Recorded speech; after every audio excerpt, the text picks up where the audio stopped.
Guys, നമ്മൾ ഇന്നലെ നോക്കിയത് സമുദ്രഗുപ്തയുടെ പൊളിറ്റിക്കൽ കോൺക്വസ്റ്റ് വരെയല്ലേ?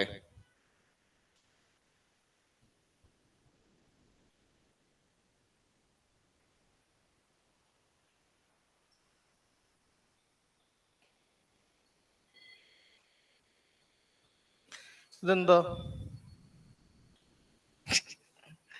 ഒരു കോയിനാണ്, ഗോൾഡ് കോയിനാണ്. ഈ ഗോൾഡ് കോയിനിൽ എന്താ ഇൻസ്ക്രൈബ് ചെയ്തേക്കുന്നത്? ഐ മീൻ, എന്ത് ഇമേജാ നമുക്ക് ഇതിൽ കാണാൻ പറ്റുന്നത്? ആഹാ, അറിയാലോടാ. സമുദ്രഗുപ്ത വീണ വായിക്കുന്നത്. അത് കണ്ടാല് ഗാന്ധിജി ചർക്കയിൽ നൂല് നെയ്യുന്നതൊക്കെ പോലെ തോന്നുമെങ്കിലും സംഭവം സമുദ്രഗുപ്ത വീണ വായിക്കുന്ന കോയിനാണ്. അപ്പൊ ഈ ഇത് ഏത് മെറ്റൽ കൊണ്ട് ഉണ്ടാക്കിയേക്കുന്നത് ഈ കോയിൻ? കണ്ടിട്ട് ഗോൾഡ്. ആക്ച്വലി ഇന്ത്യൻ കോയിനേജിന്റെ അടുത്തൊരു സ്റ്റേജ് ആണ്. പഞ്ചമാർക്ഡ് കോയിൻ ഉണ്ടായിരുന്നു, ഇന്തോ ഗ്രീക്സിന്റെ കാസ്റ്റ് കോയിൻ ഉണ്ടായിരുന്നു. അതിനുശേഷം ഗോൾഡ് കോയിൻസ്, ഗോൾഡ് ദിനാറ എന്ന് പറയുന്ന ഒരു ഗോൾഡ് കോയിൻ ഗുപ്ത പീരീഡിലുള്ളതാണ്. ഇന്ത്യയിലെ ഏറ്റവും ലാർജസ്റ്റ് ഗോൾഡ് കോയിൻസ് ഇഷ്യൂ ചെയ്തേക്കുന്നത് ഗുപ്താസ് ആണ്. അങ്ങനെയാണെങ്കിൽ അതിൽ നിന്ന് നമുക്ക് എന്താ മനസ്സിലാക്കാൻ പറ്റുക? ഇന്ത്യയിലെ ഏറ്റവും ലാർജസ്റ്റ് ആയിട്ട് ഗോൾഡ് കോയിൻ ഇവരാണ് ഇറക്കിയെന്ന് പറയുമ്പോഴേക്കും ആ സമയത്തുള്ള എക്കണോമിക് സിറ്റുവേഷനെ പറ്റിയിട്ട് എന്തെങ്കിലും ധാരണ കിട്ടുമോ? എക്കണോമിക്കലി പ്രോസ്പെറസ് ആയിരുന്നു, ട്രേഡ് ആൻഡ് കൊമേഴ്സ് ഭയങ്കരമായിട്ട് വർദ്ധിച്ചു എന്നുള്ളതാണ് അതിന്റെ അർത്ഥം. അല്ലാന്നുണ്ടെങ്കിൽ ഇത്രമാത്രം ഗോൾഡ് കോയിൻസ് ഉണ്ടാവില്ല. ഒരു ലോവർ ഡിനോമിനേഷനിലുള്ള കോയിനിൽ നിന്ന് ഹയർ ഡിനോമിനേഷനിലുള്ള കോയിനിലോട്ട് മാറി. അതാണ് ബേസിക്കലി നമുക്ക് മനസ്സിലാക്കാൻ പറ്റുക. ഇത് സമുദ്രഗുപ്ത പ്ലേയിങ് വീണ. പണ്ട് PSC ഒക്കെ ചോദ്യം വരാറുണ്ടായിരുന്നു തോന്നുന്നു, ഇങ്ങനെ വീണ വായിക്കുന്ന ഗുപ്ത രാജാവാര് എന്നൊക്കെ ചോദിച്ചിട്ട്.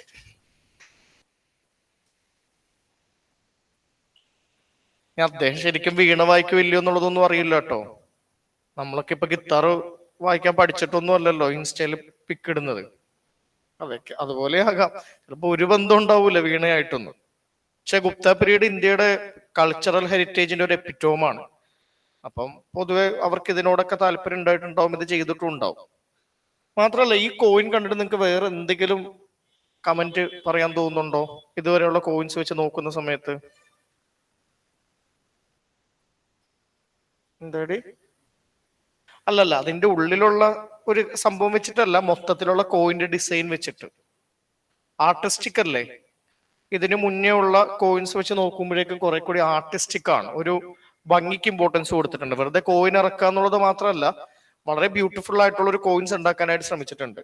അപ്പൊ ഈ ഒരു ആർട്ടിനെ വിളിക്കുന്ന പേരാണ് ന്യൂമിസ്മാറ്റിക് ആർട്ട്.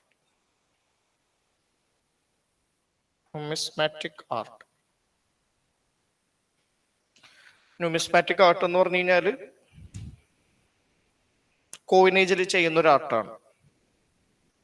നമുക്ക് മെയിൻസിൽ ഇങ്ങനെ ഒരു ചോദ്യം ഉണ്ടായിട്ടുണ്ട് 2018 how the justify how the excellence of numismatic art seen in Gupta period is not reflected in later times. അങ്ങനെ എന്തോ പറഞ്ഞിട്ട്, എങ്ങനെയാണ് ഗുപ്ത പീരീഡിൽ ഉണ്ടായേക്കുന്ന ഒരു ന്യൂമിസ്മാറ്റിക് എക്സലൻസ് പിന്നീട് കാണാതാകുന്നത് എന്നുള്ളൊരു ചോദ്യം വന്നിട്ടുണ്ട്. അന്നായ ക്വസ്റ്റ്യൻ വന്ന സമയത്ത് ഭൂരിഭാഗം ആളുകളുടെ കൺഫ്യൂഷൻ എന്ന് പറയുന്നത്, ഈ വാക്ക് കുറെ പേർക്ക് അറിയില്ലായിരുന്നു. ന്യൂമിസ്മാറ്റിക് ആർട്ട് എന്ന് പറയുന്ന വാക്ക് എന്താണെന്നുള്ളത് നമ്മുടെ NCERT ബുക്കിലൊക്കെ കൊടുത്തിട്ടുണ്ട് കേട്ടോ. ന്യൂമിസ്മാറ്റിക്സ് എന്ന് പറഞ്ഞിട്ട് അതിന്റെ മീനിങ് കൊടുത്തിട്ടുണ്ട്. സ്റ്റഡി ഓഫ് കോയിൻ ആണ്. കോയിന്റെ സ്റ്റഡീനെ ന്യൂമിസ്മാറ്റിക്സ് എന്നാ വിളിക്കുക. ഇപ്പൊ കോയിനിലുള്ള ആർട്ട് വർക്കിന് നമ്മൾ ന്യൂമിസ്മാറ്റിക് ആർട്ട് എന്ന് പറയും. ഇന്ത്യയിലെ ഏറ്റവും നല്ല രീതിയിൽ ഒരു ആർട്ട് വർക്കായിട്ട് കോയിൻ ചെയ്തേക്കുന്നത് ഇവരാ, ഗുപ്ത പീരീഡിലാണ്. ദിനാറ എന്നുള്ള കോയിൻ. ഇതിനുശേഷം ഇന്ത്യയിൽ കോയിനേജ് ഭയങ്കരമായിട്ട് കുറയുന്നുണ്ട്. അതുകൊണ്ടാണ് ഗുപ്ത പീരീഡിന് ശേഷം ഏൻഷ്യൻ ഹിസ്റ്ററി തീർന്നു എന്നും പിന്നെ മിഡീവൽ ഹിസ്റ്ററി തുടങ്ങിയെന്നൊക്കെ പറയുന്നത്. എല്ലാ അർത്ഥത്തിലും ഒരു ബ്രേക്ക് സംഭവിക്കുന്നുണ്ട്, എക്കണോമിക്കലി പൊളിറ്റിക്കലി എല്ലാ അർത്ഥത്തിലും. കോയിൻസ് ഒന്നും ഇല്ലാതാകുന്നുണ്ട്, കോയിൻസ് ഒന്നും ഉണ്ടാകുന്നേ ഇല്ല പിന്നീട്. അതൊരു എക്കണോമിക് ഡിക്ലൈൻ്റെ തുടക്കമാണ് കോയിൻസ് ഇല്ലാതാകുക എന്ന് പറയുന്നത്. കാര്യം കോയിൻ ഇല്ല എന്ന് പറഞ്ഞു കഴിഞ്ഞാൽ ട്രേഡ് ആൻഡ് കൊമേഴ്സ് കാര്യമായിട്ട് നടക്കുന്നില്ല എന്നർത്ഥം. ബാർട്ടർ സിസ്റ്റത്തിലോട്ട് മടങ്ങിപ്പോയി എന്ന് പറയുമ്പോഴേക്കും അതിന്റെ മീനിങ് എന്ന് പറയുന്നത് ട്രേഡ് ആൻഡ് കൊമേഴ്സ് എന്ന് പറയുന്നത് വളരെ സിമ്പിൾ ആയി എന്നാണ്. കോംപ്ലക്സ് ആയിട്ടുള്ള ട്രേഡ് ആൻഡ് കൊമേഴ്സിന് ഒരിക്കലും കോയിൻ ഇല്ലാതെ പറ്റില്ല. കാര്യം എല്ലാ സ്ഥലത്തും സാധനം കയ്യിലുണ്ടോ എന്ന് ചോദിച്ചിട്ട് അങ്ങോട്ടും ഇങ്ങോട്ടും സാധനം മാറ്റി വാങ്ങാനൊന്നും പറ്റില്ലല്ലോ. അപ്പൊ ഒരു വെൽ എസ്റ്റാബ്ലിഷ്ഡ് ആയിട്ടുള്ള ഇലാബറേറ്റ് ആയിട്ടുള്ള ട്രേഡ് നെറ്റ്വർക്കിന് കോയിനേജ് വളരെ ഇമ്പോർട്ടന്റ് ആണ്. അപ്പൊ ഇത് കഴിഞ്ഞിട്ട് കോയിനേജ് ഒക്കെ ഇല്ലാതാകുന്നുണ്ട്. ഇനി അടുത്തത് ചന്ദ്രഗുപ്ത സെക്കൻഡ്. ചന്ദ്രഗുപ്ത എവിടെയാണോ നിർത്തിയത് അവിടെ നിന്ന് ഇദ്ദേഹം വീണ്ടും ഒരു പൊളിറ്റിക്കൽ എക്സ്പാൻഷൻ നടത്തും. കാര്യം ഓൾറെഡി ഒരു ലാർജ് എംപയർ ഫോം ചെയ്തിരുന്നു, അതിനേക്കാളും കുറച്ചും കൂടി ലാർജർ ആയിട്ടുള്ള ഒരു എംപയർ ഫോം ചെയ്യുന്നതായിട്ടാണ് കാണാൻ പറ്റുന്നത്. അപ്പൊ അതില് ജസ്റ്റ് എഴുതി വെക്കുക, അത്രേ ഉള്ളൂ. അല്ലാതെ പൊതുവെ ഈ പൊളിറ്റിക്കൽ എക്സ്പാൻഷൻ ഇന്ന രാജാവ് ഇത്രയും വലിയ രാജ്യം ഉണ്ടാക്കിയോ അങ്ങനെയൊന്നും ചോദ്യം വരാറില്ല. ആകെ നിങ്ങൾ എക്സാമിൽ നോക്കിക്കഴിഞ്ഞാൽ അവർ ചോദിക്കുന്ന ഒരു ക്വസ്റ്റ്യൻ എന്ന് പറയുന്നത് വളരെ ഇമ്പോർട്ടന്റ് ആയിട്ടുള്ള പൊളിറ്റിക്കൽ കോൺക്വസ്റ്റിനെ പറ്റിയിട്ടൊക്കെ ചോദ്യം വരാറുണ്ട്. ഇപ്പൊ പോർച്ചുഗീസുകാർ ഗുജറാത്ത് കീഴടക്കി, അപ്പൊ അവിടെ ഭരിച്ചിരുന്നത് ആരാണ്? കാര്യം അതൊരു സിഗ്നിഫിക്കന്റ് ഇവന്റ് ആണ്, ഒരു യുണീക്ക് ഇവന്റ് ആണ്. അതല്ലാതെ ഒരു വലിയ എംപയറിന്റെ എക്സ്പാൻഷന്റെ ഭാഗമായിട്ട് ഏത് രാജാവാണ് ഇങ്ങോട്ട് എക്സ്പാൻഡ് ചെയ്തത്, ആ രൂപത്തിലൊക്കെ ചോദ്യം വരാൻ സാധ്യത കുറവാണ്. പക്ഷെ എന്നാലും നിങ്ങളൊന്ന് മനസ്സിലാക്കി വെക്കുക, ചന്ദ്രഗുപ്ത 1, അതിനേക്കാളും ലാർജർ എംപയർ സമുദ്രഗുപ്ത, അതിനേക്കാളും കുറച്ചും കൂടി ലാർജർ എംപയർ ചന്ദ്രഗുപ്ത 2. ചന്ദ്രഗുപ്ത 2-ന് ശേഷം പിന്നെ ഒരു ഡിക്ലൈൻ നടക്കുന്നതായിട്ടാണ് കാണാൻ പറ്റുന്നത്. ഈ ചന്ദ്രഗുപ്ത സെക്കൻഡിന്റെ വേറൊരു പേരും കൂടി ഉണ്ട്, വിക്രമാദിത്യ എന്നുള്ള പേരിലും ഇദ്ദേഹം അറിയപ്പെടാറുണ്ട്. ഈ വിക്രമാദിത്യ ആണ് വിക്രമാദിത്യനും വേതാളത്തിലുള്ള കഥാപാത്രം. ഇനി അദ്ദേഹത്തിന് വിക്രമാദിത്യ എന്നുള്ള ടൈറ്റിൽ കിട്ടുന്നതിന്റെ റീസൺ നിങ്ങൾക്കറിയാലോ. പണ്ട് ഷാക്കാസിനെ തോൽപ്പിച്ച് വിക്രമാദിത്യ എന്ന് പറയുന്ന ഒരു രാജാവ് വിക്രമ എറയൊക്കെ തുടങ്ങിയിരുന്നില്ലേ, ആ രാജാവിന്റെ ഒരു ഫെയിം കാരണം പിന്നീട് പല രാജാക്കന്മാരും അവര് വിക്രമാദിത്യ എന്ന് പറയുന്ന പേരിൽ ടൈറ്റിലായിട്ട് എടുക്കാറുണ്ടായിരുന്നു. അപ്പൊ ഇദ്ദേഹം എന്ത് വിക്രമാദിത്യ 13 എത്രയാമത്തെയോ വിക്രമാദിത്യനാണ്. അപ്പൊ ഇതൊരു നോമായി മാറി, ഒരു പൊളിറ്റിക്കൽ നോമായിട്ട് മാറി. റോമില് സീസർ എന്നൊക്കെ പറയുന്ന പേര് എടുക്കുന്നത് പോലെ, സീസർ ഒരാളുടെ പേരായിരുന്നു, പക്ഷെ പിന്നീട് അതൊരു ടൈറ്റിലായിട്ട് മാറിയിട്ട് എല്ലാവരും സീസർ എന്ന് അവകാശപ്പെട്ട് തുടങ്ങിയതുപോലെ ഇന്ത്യയിൽ അതേപോലത്തെ ഒരു പേരാണ് വിക്രമാദിത്യ എന്ന് പറയുന്ന പേര്. ഓ,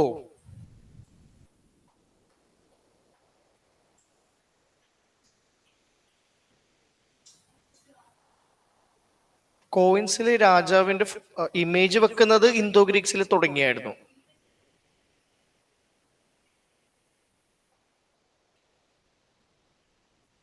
ആണോ? വീണ ഞാനങ്ങനെ ദേവലോകമായിട്ടൊക്കെ ബന്ധപ്പെട്ടൊരു സാധനമായിട്ട് കേട്ടേക്കുന്നത് സിത്താറാണ്. സിത്താറിനെ ദേവലോകത്ത് നിന്ന് കടത്തിയ ഇൻസ്ട്രുമെന്റ് ആയിട്ടാണ് പറയാറ്. അത് വായിക്കുന്ന കേട്ടാലും തോന്നും കേട്ടോ, അത് ദേവലോകത്ത് നിന്ന് അറിയാതെ വീണതാണെന്ന് തോന്നും. നല്ല ഇൻസ്ട്രുമെന്റ് അല്ലേ വീണ? അങ്ങനെ ഡിവിനിറ്റി ആയിട്ട് ബന്ധപ്പെടുത്തിയിട്ടാണോ വീണ വായിക്കുന്നതെന്ന് എനിക്കറിയില്ല. എനിക്ക് തോന്നുന്നു അദ്ദേഹത്തിന് ഒരു കലാഹൃദയം ഉണ്ടെന്ന് കാണിക്കാൻ വേണ്ടിയിട്ട് ചെയ്തതാകാനേ വഴിയുള്ളൂ.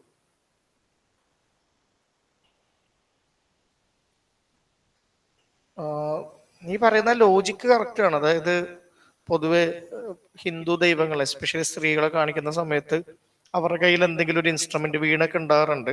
പക്ഷെ ഇതിന് പൊതുവെ അങ്ങനെ ഒരു വായന ഞാൻ കണ്ടിട്ടില്ല. ഇത് ഇദ്ദേഹത്തിനെ പറ്റി നമ്മൾ പൊതുവെ പറയാറുള്ളത് എന്താ, ഭയങ്കര മിലിറ്ററി കമാൻഡർ എന്നുള്ള രൂപത്തിലല്ലേ. പക്ഷെ അതിനേക്കാളും ഡിഫറെന്റ് ആയിട്ടുള്ള ഒരു പേഴ്സണാലിറ്റി ഉണ്ടെന്ന് കാണിക്കാൻ വേണ്ടിയിട്ടാണെന്നുള്ളതാണ് ഞാൻ മനസ്സിലാക്കുന്നത്. ആ, വാളുള്ളത് വേറെ ഉണ്ട് അല്ല, വേറെ. പക്ഷെ ഇതൊരു യുണീക് കോയിനാണ്. കാര്യം ഇതുവരെ രാജാക്കന്മാർ ഇങ്ങനെ ഒരു ആർട്ടിസ്റ്റിക് ആയിട്ടുള്ള സെൻസിൽ കാണിച്ചിട്ടില്ല. അപ്പൊ ആ രൂപത്തിൽ ഇത് വളരെ യുണീക്ക് ആണ് ആക്ച്വലി. പക്ഷെ അതിന്റെ ഉദ്ദേശം എന്ന് പറയുന്നത് ശരിക്കും അദ്ദേഹം ആ ഒരു കൾച്ചറൽ ആയിട്ടുള്ള ഒരു കോൺട്രിബ്യൂട്ടറും കൂടിയാണ്. അദ്ദേഹത്തിന് അങ്ങനെ ഉള്ളൊരു ഇമേജും കൂടി ഉണ്ട്, അല്ലെങ്കിൽ ആളുകൾ അങ്ങനെ കാണണം എന്ന് വിചാരിച്ചത് കൊണ്ടാകാനേ വഴിയുള്ളൂ.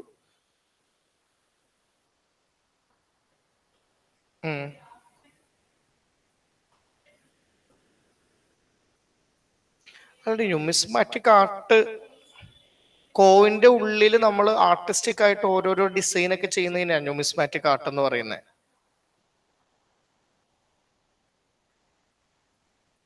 ഉണ്ട് ആർട്ടിന്. അത് ശരിയാണ്, ആർട്ടിന് പ്രാധാന്യം ഉണ്ട്, കൾച്ചറിന് പ്രാധാന്യം ഉള്ളത് കൊണ്ടാണ് അദ്ദേഹം അത് വെക്കുന്നതായിട്ട് കാണിക്കുന്നത്. ഇപ്പൊ കൾച്ചറലി ഫേവറബിൾ അല്ലാത്ത, അല്ലെങ്കിൽ ആളുകൾ ഒരു പോസിറ്റീവ് ആയിട്ടുള്ള ഫീച്ചർ അല്ലാന്ന് കരുതുന്ന ഒരു കാര്യം ഒരിക്കലും കയ്യിൽ വെച്ചിട്ടുള്ള ഒരു കോയിൻ ഇറക്കില്ലല്ലോ. അപ്പൊ ആ ഒരു കാലഘട്ടത്തിന്, ആ ഒരു സ്പിരിറ്റ് ഓഫ് ദി ഏജ് എന്ന് പറയും, ആ ഒരു കാലഘട്ടത്തിൽ തന്നെ ആർട്ടിസ്റ്റിക് ആയിട്ടുള്ള കുറെ ഡെവലപ്മെന്റ് നടക്കുന്ന, അതിന് ഫേവറബിൾ ആകുന്ന ഒരു കാലഘട്ടമാണ്. അപ്പം അതും കൂടി കൊണ്ടായിരിക്കാം അദ്ദേഹം അങ്ങനെ ഒരു സാധനം കയ്യിൽ വെക്കുന്ന ഒരു ഇമേജ് വിടാനായിട്ടുള്ള സാധ്യത വന്നിട്ടുണ്ടാവുക. പക്ഷെ കോയിനേജ് ആർട്ട് ഡിക്ലൈൻ ചെയ്യാനുള്ള കാരണം അത് മാത്രമല്ല കേട്ടോ. ന്യൂമിസ്മാറ്റിക് ആർട്ട് പിന്നീട് ഡിക്ലൈൻ ചെയ്യാനുള്ള കാരണം എന്ന് പറയുന്നത് കോയിൻ തന്നെ ഇല്ലാതാകുന്നത് കൊണ്ടാണ്. കാര്യം കോയിൻ ഗുപ്ത പീരീഡിന് ശേഷം പിന്നെ ഇന്ത്യയിൽ കാര്യമായിട്ട് കാണാൻ തന്നെ പറ്റുന്നില്ല. പിന്നീട് നല്ലൊരു കോയിൻ ഇന്ത്യയിൽ എല്ലാവരും അക്സെപ്റ്റ് ചെയ്യുന്ന ഒരു കോയിൻ വരുന്നത് ഇൽത്തുമിഷ് 1210 അധികാരത്തിൽ വരുമ്പോഴാണ്. അതായത് അറൗണ്ട് ഒരു 600 വർഷത്തെ ഗ്യാപ്പിന് ശേഷമാണ് പിന്നീട് ഇന്ത്യയിൽ ഒരു വെൽ എസ്റ്റാബ്ലിഷ്ഡ് കോയിൻ വരുന്നത്. കാര്യം ഈ ഗുപ്ത പീരീഡിന് ശേഷം വരുന്ന ഒരു പീരീഡിനെ ഏർലി മിഡീവൽ പീരീഡ് എന്ന് അതിനെ വിളിക്കുക. അത് ഡാർക്ക് ഏജ് ആണെന്നാ പറയുക. ഓരോ നമ്മൾ ത്രൂ ഔട്ട് ദി ഹിസ്റ്ററിയിൽ ചില കാലഘട്ടം ഒരു ഇരുണ്ട കാലഘട്ടം, സുവർണ കാലഘട്ടം എന്നൊക്കെ പറയുമല്ലോ, അതൊരു ഇരുണ്ട കാലഘട്ടമാണെന്നാ പറയുന്നത്. വളരെ മോശം കാലഘട്ടമായിട്ടാണ് പറയാറ്. എന്ത് നോക്കിക്കഴിഞ്ഞാലും നെഗറ്റിവിറ്റിയാണ്. അതായത് ട്രേഡ് ഡിക്ലൈൻ ചെയ്യുന്നു, കുഞ്ഞു കുഞ്ഞു രാജ്യങ്ങളായിട്ട് മാറുന്നു, കോയിനേജ് ഇല്ലാതാവുന്നു, അർബനൈസേഷൻ ഇല്ലാതാവുന്നു, കുറെ ഇൻവേഷൻസ് നടക്കുന്നു, എന്നൊക്കെ പറഞ്ഞിട്ട് വളരെ നെഗറ്റീവ് ആയിട്ടുള്ള ഒരു കാലഘട്ടമായിട്ട് ചിത്രീകരിക്കപ്പെടുന്ന ഒരു ഫേസ് ആണത്. അപ്പൊ അതുകൊണ്ട് അവിടെ കോയിനേജ് ഇല്ലാതാകുന്നത്. കോയിനേജ് ഇല്ലാതാവുമ്പോൾ സ്വാഭാവികമായിട്ടും കോയിനിൽ പിന്നെ ആർട്ടും ഉണ്ടാവൂലല്ലോ. പിന്നെ ഗുപ്ത പീരീഡ് എന്ന് പറയുന്നത് ഇന്ത്യയുടെ golden age of art and architecture എന്നാ വിളിക്കുക. ക്ലാസിക്കൽ ഏജ് എന്നാ പൊതുവെ ഗുപ്ത പീരീഡിനെ പറയുക. അവിടെ ഉണ്ടാകാത്ത ഡെവലപ്മെന്റ് ഇല്ല, അത്രമാത്രം ഡെവലപ്മെന്റ് ഉണ്ടാകുന്ന ഒരു കാലഘട്ടമാണത്. അപ്പൊ സ്വാഭാവികമായിട്ടും അതും കൂടി വെച്ചിട്ടായിരിക്കാം അങ്ങനെ വന്നിട്ടുണ്ടാകുക.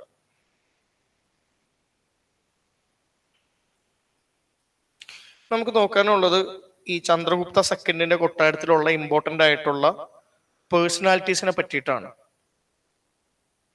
കാര്യം എന്താന്ന് വെച്ച് കഴിഞ്ഞാല് ഈ ഭാഗത്തു നിന്നാണ് ചോദ്യം വരുന്നത്. കാര്യം ചന്ദ്രഗുപ്ത സെക്കൻഡിന്റെ കോൺട്രിബ്യൂഷൻസ് പൊതുവെ നമ്മൾ പറയാറുള്ളത് കൾച്ചറായിട്ട് ബന്ധപ്പെടുത്തിയിട്ടാണ്. കൾച്ചറൽ കോൺട്രിബ്യൂഷൻസ് ആണ് അദ്ദേഹത്തിന് കൂടുതലായിട്ടുള്ളത്.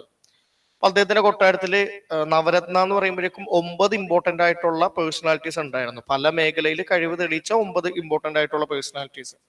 അതിലൊരാളാണ് കാളിദാസ. കാളിദാസനെ പറ്റി ഞാൻ ഡീറ്റെയിൽ ആയിട്ട് കുറച്ച് കഴിയുമ്പോൾ എടുത്തു പറയാം. കാളിദാസൻ ഒരു സാൻസ്ക്രിറ്റ് പോയിറ്റ് ആണ്.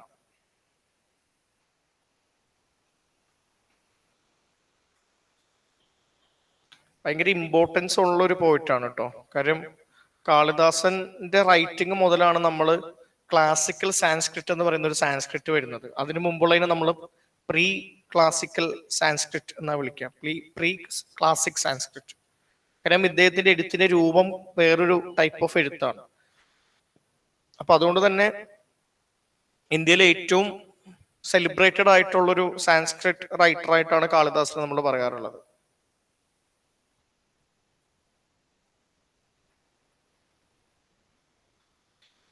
അത് മാത്രമല്ല കേട്ടോ അദ്ദേഹത്തിന്റെ പ്രത്യേകത.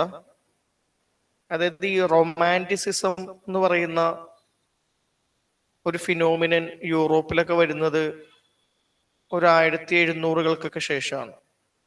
ഷെല്ലി, കീറ്റ്സ്, വേർഡ്സ്വർത്ത് എന്നൊക്കെ പറയുന്ന റൈറ്റേഴ്സ് വരികയും റൊമാൻറ്റിക് ആയിട്ടുള്ള കുറെ കാര്യങ്ങൾ അവർ എഴുതുകയും ചെയ്യുന്നുണ്ട്. കാൽപ്പനികത, ഭംഗി, ബ്യൂട്ടി, പോയിട്രി, ഇതിനൊക്കെ ഭയങ്കര ഇമ്പോർട്ടൻസ് കൊടുക്കുന്ന രീതിയിലുള്ള കുറെ റൈറ്റിങ്സ് വരുന്നുണ്ട്.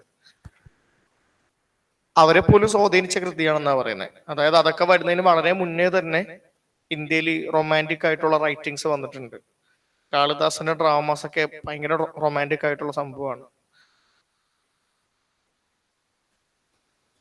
അത് യൂറോപ്പിലോട്ട് ട്രാൻസ്ലേറ്റ് ചെയ്യപ്പെട്ടിട്ട് യൂറോപ്പില് അത്യാവശ്യം നല്ല രീതിയിൽ ആളുകൾ അഡ്മയർ ചെയ്ത ബുക്കാണ് കാളിദാസന്റെ റൈറ്റിങ്സ്. അപ്പം ഗ്ലോബലി റിലവന്റ് ആണ് അങ്ങനെ നോക്കുന്ന സമയത്ത്. പിന്നെ അടുത്ത ഇമ്പോർട്ടന്റ് ആയിട്ടുള്ള ലിറ്റററി പേഴ്സൺ ആണ് ഹരിസേന. അദ്ദേഹത്തിന് ഓർമ്മയുണ്ടോ? സമുദ്രഗുപ്തയുടെ പില്ലർ ഇൻസ്ക്രിപ്ഷൻ എഴുതിയ അതേ ആള് തന്നെയാട്ടോ ഇത്. അദ്ദേഹം 2 കൊട്ടാരത്തിലും ഉണ്ടായിരുന്നു. അവിടെ ഉണ്ടായിരുന്നു, ഇവിടെ ഉണ്ടായിരുന്നു. സംഭവിക്കാലോ, സ്വാഭാവികമാണ്. ആ രാജാവ് വെച്ചിരുന്നു, അദ്ദേഹം മരിച്ചപ്പം ഇദ്ദേഹത്തിന്റെ കൊട്ടാരത്തിലെയും ഇമ്പോർട്ടന്റ് ആയിട്ടുള്ള പേഴ്സണാലിറ്റി ആയിട്ട് മാറി. പിന്നെ വേറെ ഒരാളാണ് അമരസിംഹ. കേട്ടിട്ടുണ്ടോ അമരസിംഹ എന്ന്? അമരസിംഹ ഒരു ലെക്സിക്കോഗ്രാഫർ ആണ്. ലെക്സിക്കോഗ്രാഫർ എന്ന് പറഞ്ഞാൽ എന്താ? ഡിക്ഷണറി എഴുതുന്ന ആളുകളെ വിളിക്കുന്ന പേരാണ്. ഇപ്പൊ ഇന്ത്യയിലെ ഏറ്റവും ആദ്യത്തെ സാൻസ്ക്രിറ്റ് ഡിക്ഷണറി എഴുതിയേക്കുന്നത് ഇദ്ദേഹമാണ്.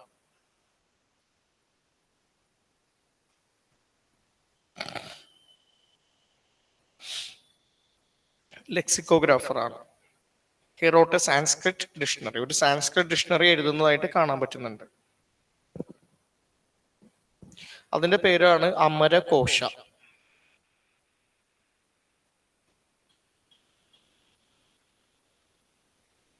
അമരകോശ എന്നാണ് ആ ഡിക്ഷണറിയുടെ പേര്. പിന്നെ അടുത്തൊരാളാണ് ധന്വന്തരി.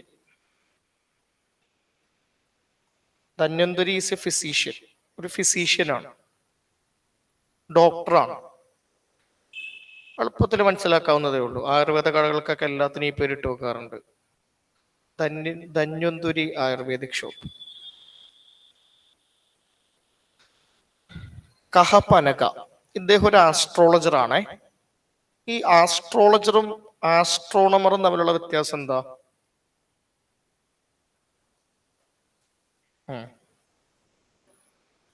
ജ്യോതിഷം. ഒന്ന് ജ്യോതിഷവും മറ്റേത് സ്പേസിനെ പറ്റിയിട്ട് പഠിക്കുന്നതുമാണ്. അതിൽ വരാഹമിഹിര എന്ന് പറയുന്നത് ഗ്ലോബലി തന്നെ അക്ലെയിംഡ് ആയിട്ടുള്ള ഒരു റൈറ്ററാണ്. ഇദ്ദേഹത്തിന്റെ പല ബുക്കും വളരെ ഫേമസ് ആണ്. ഒന്ന് ഇദ്ദേഹത്തിന്റെ പഞ്ചസിദ്ധാന്ത എന്ന് പറയുന്ന ബുക്ക്,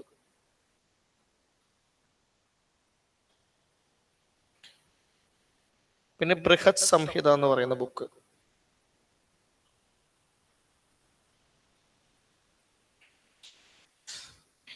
ഇന്ത്യയിലോട്ട് അറബ്സ് വരുന്നത് 712 712 AD ആദ്യമായിട്ട് ഇസ്ലാമിന്റെ ഒരു ഇൻവേഷന്റെ ഭാഗമായിട്ട് അറബ്സ് ഗുജറാത്തിന്റെ സൈഡിലുള്ള സിന്ധൊക്കെ കീഴടക്കുന്നത്. ഇപ്പൊ ഈ 700 എന്ന് പറയുന്നത് ലോകത്തിൽ മൊത്തത്തിൽ ഡാർക്ക് ഏജാണ്. ഈ ഗുപ്താസിന് ശേഷമുള്ള ഒരു കാലഘട്ടം ഇന്ത്യയിൽ മാത്രമല്ല ലോകത്തിലെ എല്ലാ സ്ഥലത്തും ഡാർക്ക് ഏജാ, മോശം കാലഘട്ടം. അപ്പം അതിനു മുമ്പ് സിവിലൈസേഷൻ ഒന്നും കടന്നു വരാത്ത അറേബ്യ ശരിക്കും ലോകത്തിന്റെ ഒരു എപ്പി സെന്റർ ആയിട്ട് മാറുന്നുണ്ട്. ഇസ്ലാമിന്റെ എമർജൻസും അവിടുന്ന് ഇസ്ലാമിന്റെ എല്ലാ സ്ഥലത്തോട്ടുള്ള ഗ്രോത്ത് ഒക്കെ നടക്കുന്നത് ആ സമയത്താണ്. അപ്പം ഈ അറബ്സ് ഇന്ത്യയിലോട്ട് വന്ന സമയത്ത് അവർക്ക് ഇന്ത്യയിലുള്ള പല കാര്യങ്ങളോടും വലിയ താല്പര്യവും തോന്നിയില്ല. പക്ഷെ അവർ വളരെ ഇംപ്രസ്ഡ് ആയിട്ടുള്ള ഒരു കാര്യം എന്ന് പറയുന്നത് ഇന്ത്യയുടെ ഈ ഇതിലുള്ള ഡെവലപ്മെന്റ് ആണ്, ആസ്ട്രോണമിയിലുള്ള ഡെവലപ്മെന്റ് ആണ്. അവർ ആ ബുക്ക് അറബിക്കിലോട്ട് കൺവേർട്ട് ചെയ്തു, പല ബുക്സും. അത് യൂറോപ്പിലെത്തി. ഇപ്പൊ യൂറോപ്പിൽ ഇമ്പോർട്ടന്റ് ആയിട്ടുള്ള സ്പേസ് തിയറീസ് ആക്ച്വലി വരുന്നത് ഇന്ത്യയിൽ നിന്ന് പോയതിനു ശേഷമാണെന്നാ പറയുന്നത്. അതിൽ ഇദ്ദേഹത്തിന്റെ ഒരു വലിയ പങ്കുണ്ട്. ഇദ്ദേഹത്തിന്റെ പഞ്ചസിദ്ധാന്ത എന്ന് പറയുമ്പോഴേക്കും 5 ഇമ്പോർട്ടന്റ് ആയിട്ടുള്ള തിയറീസ് ആണ്. അതിലൊന്നാണ് സൂര്യ സിദ്ധാന്തം എന്ന് പറയുന്നത്. ഈ സൂര്യന്റെ ചുറ്റുമാണ് പ്ലാനറ്റ്സ് കറങ്ങുക എന്ന് പറയുന്നത് ഇദ്ദേഹം പണ്ടേ പറഞ്ഞതാണ്. അത് ലോകത്തിൽ നോക്കുകയാണെങ്കിൽ ഒരു വലിയ റവല്യൂഷന്റെ തുടക്കമാണ്. യൂറോപ്പില് മോഡേൺ എറ സ്റ്റാർട്ട് ചെയ്തതിന്റെ ഒരു തുടക്കമായിട്ട് പലപ്പോഴും പറയാറുള്ളത് കോപ്പർനിക്കസ് സൂര്യൻ നടുക്കും സൂര്യന് ചുറ്റും എർത്ത് കറങ്ങുകയാണെന്ന് കണ്ടുപിടിക്കുന്നതോട് കൂടിയിട്ടാണ് കോപ്പർനിക്കൻ റവല്യൂഷൻ എന്നൊക്കെ വിളിക്കാറുണ്ട്. കാര്യം അതുവരെയും ഒരു ക്രിസ്ത്യൻ ബിലീഫാണ് അന്നത്തെ ഗ്ലോബൽ ബിലീഫ്. അന്നത്തെ ക്രിസ്ത്യൻ ബിലീഫ് എന്താന്ന് വെച്ച് കഴിഞ്ഞാല് എർത്ത് പാപഭാരത്താൽ നിന്നുപോയി എന്നാണ്. മനുഷ്യന്റെ പാപം കാരണം എർത്ത് മാത്രം ഇമ്മൊബൈൽ ആവുകയും ബാക്കിയുള്ള സാധനങ്ങൾ എർത്തിന് ചുറ്റും കറങ്ങുകയും ചെയ്യുകയാണെന്നാണ് വിശ്വസിച്ചുകൊണ്ടിരുന്നത്. കാരണം നമ്മൾ വെറുതെ കണ്ണുകൊണ്ട് നോക്കുമ്പോൾ അങ്ങനെയാണല്ലോ, സൂര്യൻ ഇങ്ങനെ കറങ്ങുന്നുണ്ട്, സ്റ്റാർസ് കറങ്ങുന്നുണ്ട്, മൂൺ കറങ്ങുന്നുണ്ട്. അപ്പൊ നമ്മൾ മാത്രം നിന്നുപോയി, ഭൂമി മാത്രം മനുഷ്യൻ പാപം ചെയ്തത് കൊണ്ട് ബാക്കിയെല്ലാം കറങ്ങുകയാണെന്ന് വിചാരിച്ചുകൊണ്ടിരുന്നത്. അത് വളരെ എസ്റ്റാബ്ലിഷ്ഡ് ആയിട്ടുള്ള ഒരു ക്രിസ്ത്യൻ ബിലീഫ് ആയിരുന്നു. ഗ്ലോബലി എല്ലാവരും അങ്ങനെയാണ് വിശ്വസിച്ചുകൊണ്ടിരുന്നത്. പിന്നെ അന്ന് നോളജ് എന്ന് പറയുന്നത് റിലീജിയൻ ആണ് നോളജിന്റെ ഉറവിടം എന്ന് പറയുന്നത്. ഈ കോപ്പർനിക്കസ് ആണ് ആദ്യമായിട്ട് പറഞ്ഞത് അങ്ങനെയല്ല, സണ്ണാണ് നടുക്ക്, ബാക്കിയുള്ളത് ചുറ്റും കറങ്ങിക്കൊണ്ടിരിക്കുകയാണ്. ഇത് കൃത്യമായിട്ട് പിന്നീട് ഗലീലിയോയും കെപ്ലറും പ്രൂവ് ചെയ്യുന്നതോട് കൂടിയിട്ടാണ് ശരിക്കും ഒരു മോഡേൺ എറ തുടങ്ങുന്നത്. റിലീജിയൻ അല്ല ഇമ്പോർട്ടൻസ് കൊടുക്കേണ്ടത്, സയൻസിനാണ് എന്ന് മനസ്സിലാക്കുകയും റിലീജിയന്റെ ഇമ്പോർട്ടൻസ് പാടെ കുറയുകയും ഒരു മോഡേൺ ആയിട്ടുള്ള യുഗത്തിലോട്ട് കയറുകയും ചെയ്യുന്നത്. ശരിക്കും നമ്മൾ ഈ കാണുന്ന ഈ ഇത്രയും വലിയ ഡെവലപ്മെന്റ്സ് ഒക്കെ ഇല്ലേ, ഒരു 250 വർഷത്തിന്റെ പ്രൊഡക്റ്റ് ആട്ടോ. ശരിക്കും ഹ്യൂമൻ ഹിസ്റ്ററിയിൽ നമ്മളിങ്ങനെ ഒരു എന്താ പറയാ, പെട്ടെന്ന് ഇങ്ങനെ ഒരു പിക്ചർ പോയി കഴിഞ്ഞു കഴിഞ്ഞാല് 1200 ശേഷം പെട്ടെന്നൊരു മാറ്റമാണ്, ഡ്രാസ്റ്റിക് ആയിട്ടുള്ള ഒരു മാറ്റമാണ്. കാര്യം മില്യൺസ് ഓഫ് ഇയേഴ്സ് മനുഷ്യൻ ജീവിച്ച ആ ഒരു ജീവിത രീതിയിൽ നിന്ന് പെട്ടെന്നുണ്ടായ ഒരു മാറ്റമായിട്ടാണ് നമുക്ക് കാണാൻ പറ്റുന്നത്. അതിന്റെ തുടക്കമായിട്ട് പലപ്പോഴും പറയാറുള്ളത് ഈ കോപ്പർനിക്കസിന്റെ റവല്യൂഷൻ ആണ്.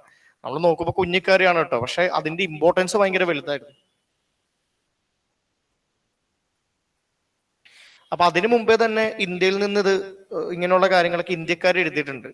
ഇനി ഇന്ത്യക്കാർക്ക് എന്തുകൊണ്ടായിരിക്കും ഇങ്ങനെയുള്ള കാര്യങ്ങളൊക്കെ മനസ്സിലാക്കാൻ പറ്റിയിട്ടുണ്ടാവുക? അതിനെന്തെങ്കിലും റീസൺ ഉണ്ടാവോ? എന്തുകൊണ്ട് സയന്റിഫിക് ആയിട്ടുള്ള കാര്യങ്ങളിൽ, മാത്തമാറ്റിക്സിൽ, ഇതിലൊക്കെ ഇന്ത്യക്കാർ ഭയങ്കര മുന്നിലാട്ടോ. ഏൻഷ്യന്റ് ഇന്ത്യ നോക്കുകയാണെങ്കിൽ ലോകത്തിൽ തന്നെ ഏറ്റവും കൂടുതൽ ഇതേപോലത്തെ കാര്യങ്ങളൊക്കെ സംസാരിച്ച ആളുകൾ ഈ സ്പേസ് ആയിട്ട് ബന്ധപ്പെട്ടിട്ടും മാത്തമാറ്റിക്സ് ആയിട്ട് ബന്ധപ്പെട്ടിട്ടൊക്കെ കുറെ അധികം തിയറീസ് ഒക്കെ കൊണ്ടുവന്ന ആളുകളാണ് ഇന്ത്യക്കാർ. എന്തുകൊണ്ടായിരിക്കും ഇന്ത്യക്കാർക്ക് ഇങ്ങനെ ഒരു കാര്യമൊക്കെ ചെയ്യാൻ പറ്റുന്നത്? സാംസ്കാരികമായിട്ടുള്ള റീസൺ ആണ്, കൾച്ചറൽ റീസൺ ആണ്. നമ്മളൊരു കൾച്ചറിലോട്ട് ജനിക്കുമ്പം ആ കൾച്ചറാണ് നമ്മളെ സ്വാധീനിക്കുക. ഇപ്പൊ നമ്മളൊരു സംഗീതമൊക്കെ ഉള്ളൊരു കുടുംബത്തിലാണ് ജനിക്കുന്നതെന്നുണ്ടെങ്കിൽ നമുക്ക് ഇതിനോടുള്ളൊരു ടിഞ്ച് വരില്ലേ? അപ്പൊ സ്വാഭാവികമായിട്ടും ഇന്ത്യയിൽ ഇത്രമാത്രം സയന്റിഫിക് ആൻഡ് മാത്തമാറ്റിക്കൽ ആയിട്ടുള്ള ഡെവലപ്മെന്റ്സ് ഉണ്ടാകാനുള്ള ഒരു കാരണം ഇന്ത്യൻ കൾച്ചറിന്റെ ഉള്ളിൽ ഈ സാധനം ഉള്ളത് കൊണ്ടാണ്. എങ്ങനെയാ അത് വരുന്നേ? വേദങ്ങൾ ഉള്ളതുകൊണ്ടാണ്. കാര്യം വേദങ്ങൾ റിലീജിയസ് ആയിട്ടുള്ള ലിറ്ററേച്ചർ ആണെങ്കിലും അതുവഴി കുറെ അധികം സയന്റിഫിക് ആയിട്ടുള്ള കാര്യങ്ങൾ വരുന്നുണ്ട്. ഇപ്പൊ ഉദാഹരണം പറഞ്ഞു കഴിഞ്ഞാൽ ജ്യോതിഷം. അതായത് ഇവിടെ ഇന്ത്യക്കാർക്ക് ശുക്രൻ അങ്ങോട്ട് നീങ്ങി ഇങ്ങോട്ട് നീങ്ങി ശുക്രൻ മറ്റേതായിട്ട് ഇങ്ങനെ നിൽക്കുകയാണെന്നൊക്കെ പറഞ്ഞിട്ടാണ് നമ്മുടെ ജീവിതം തീരുമാനിക്കപ്പെടുന്നത്. അപ്പൊ മറ്റേ കവടി നിർത്തിയിട്ട് രണ്ടെണ്ണം അപ്പുറത്തോട്ട് മാറ്റി വെക്കുന്ന പരിപാടിയല്ല. ഇതെല്ലാം ഒബ്സർവ് ചെയ്യണ്ടേ. അപ്പൊ പണ്ട് മുതൽ ജ്യോതിഷത്തിന്റെ ഭാഗമായിട്ട് ഇങ്ങനെയുള്ള കുറെ കാര്യങ്ങൾ തുടങ്ങി, നമ്മൾ പഠനം തുടങ്ങി. മാത്തമാറ്റിക്സും അങ്ങനെ തന്നെയാ. ഈ കുണ്ടം ഒരുക്കില്ലേ, ഫയർ അൾട്ടാർ, ഹോമങ്ങളുടെ യാഗങ്ങളുടെ ഭാഗമായിട്ട്, അത് വളരെ എളുപ്പമുള്ള പ്രോസസ് ഒന്നും അല്ല കേട്ടോ. അതിന് വേണ്ടിയിട്ട് ഒരു ബുക്ക് തന്നെ ഉണ്ട്, കൽപ്പസൂത്ര എന്ന് പറഞ്ഞിട്ട്.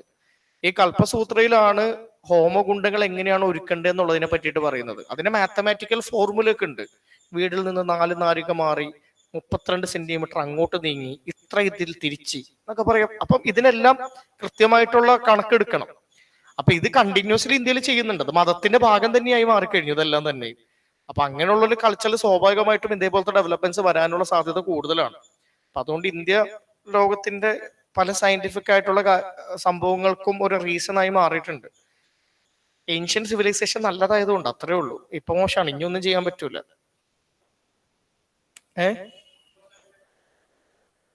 കിട്ടുന്നില്ല.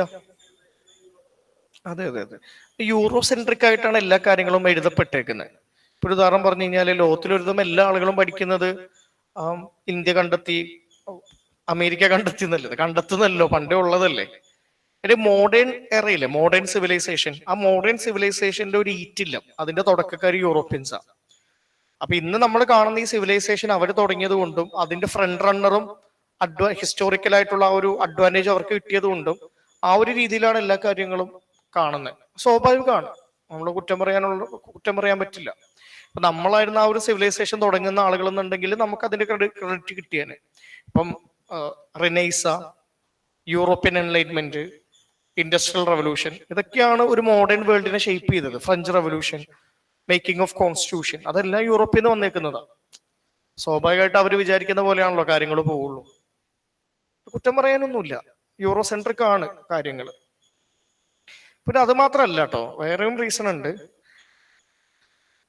നമ്മൾ ഇതൊക്കെ പറഞ്ഞിട്ടുണ്ടെങ്കിലും ഇതിന് കൃത്യമായിട്ട് തെളിവൊക്കെ കൊടുത്ത് അതിനെ പ്രൂവ് ചെയ്ത് ലോകത്തിന് മുന്നിൽ അവതരിപ്പിച്ചത് അവരാ. അപ്പൊ നമ്മളത് ആ ഒരു ക്രെഡിറ്റ് എടുക്കാതിരിക്കണ്ട. പക്ഷെ ഇന്ത്യക്കാർക്ക് കുറെ കാര്യങ്ങൾ ഇന്ത്യക്കാർ ഓൾറെഡി ചെയ്തിട്ടുണ്ട് പണ്ട് സമയത്ത്.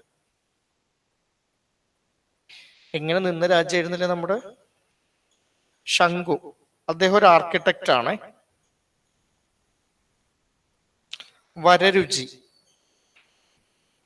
ഒരു ഗ്രമേറിയനും സാൻസ്ക്രിറ്റ് സ്കോളറുമാണ്. അദ്ദേഹത്തിന്റെ ഒരു ബുക്കുണ്ട്, പ്രാകൃത പ്രകാശ.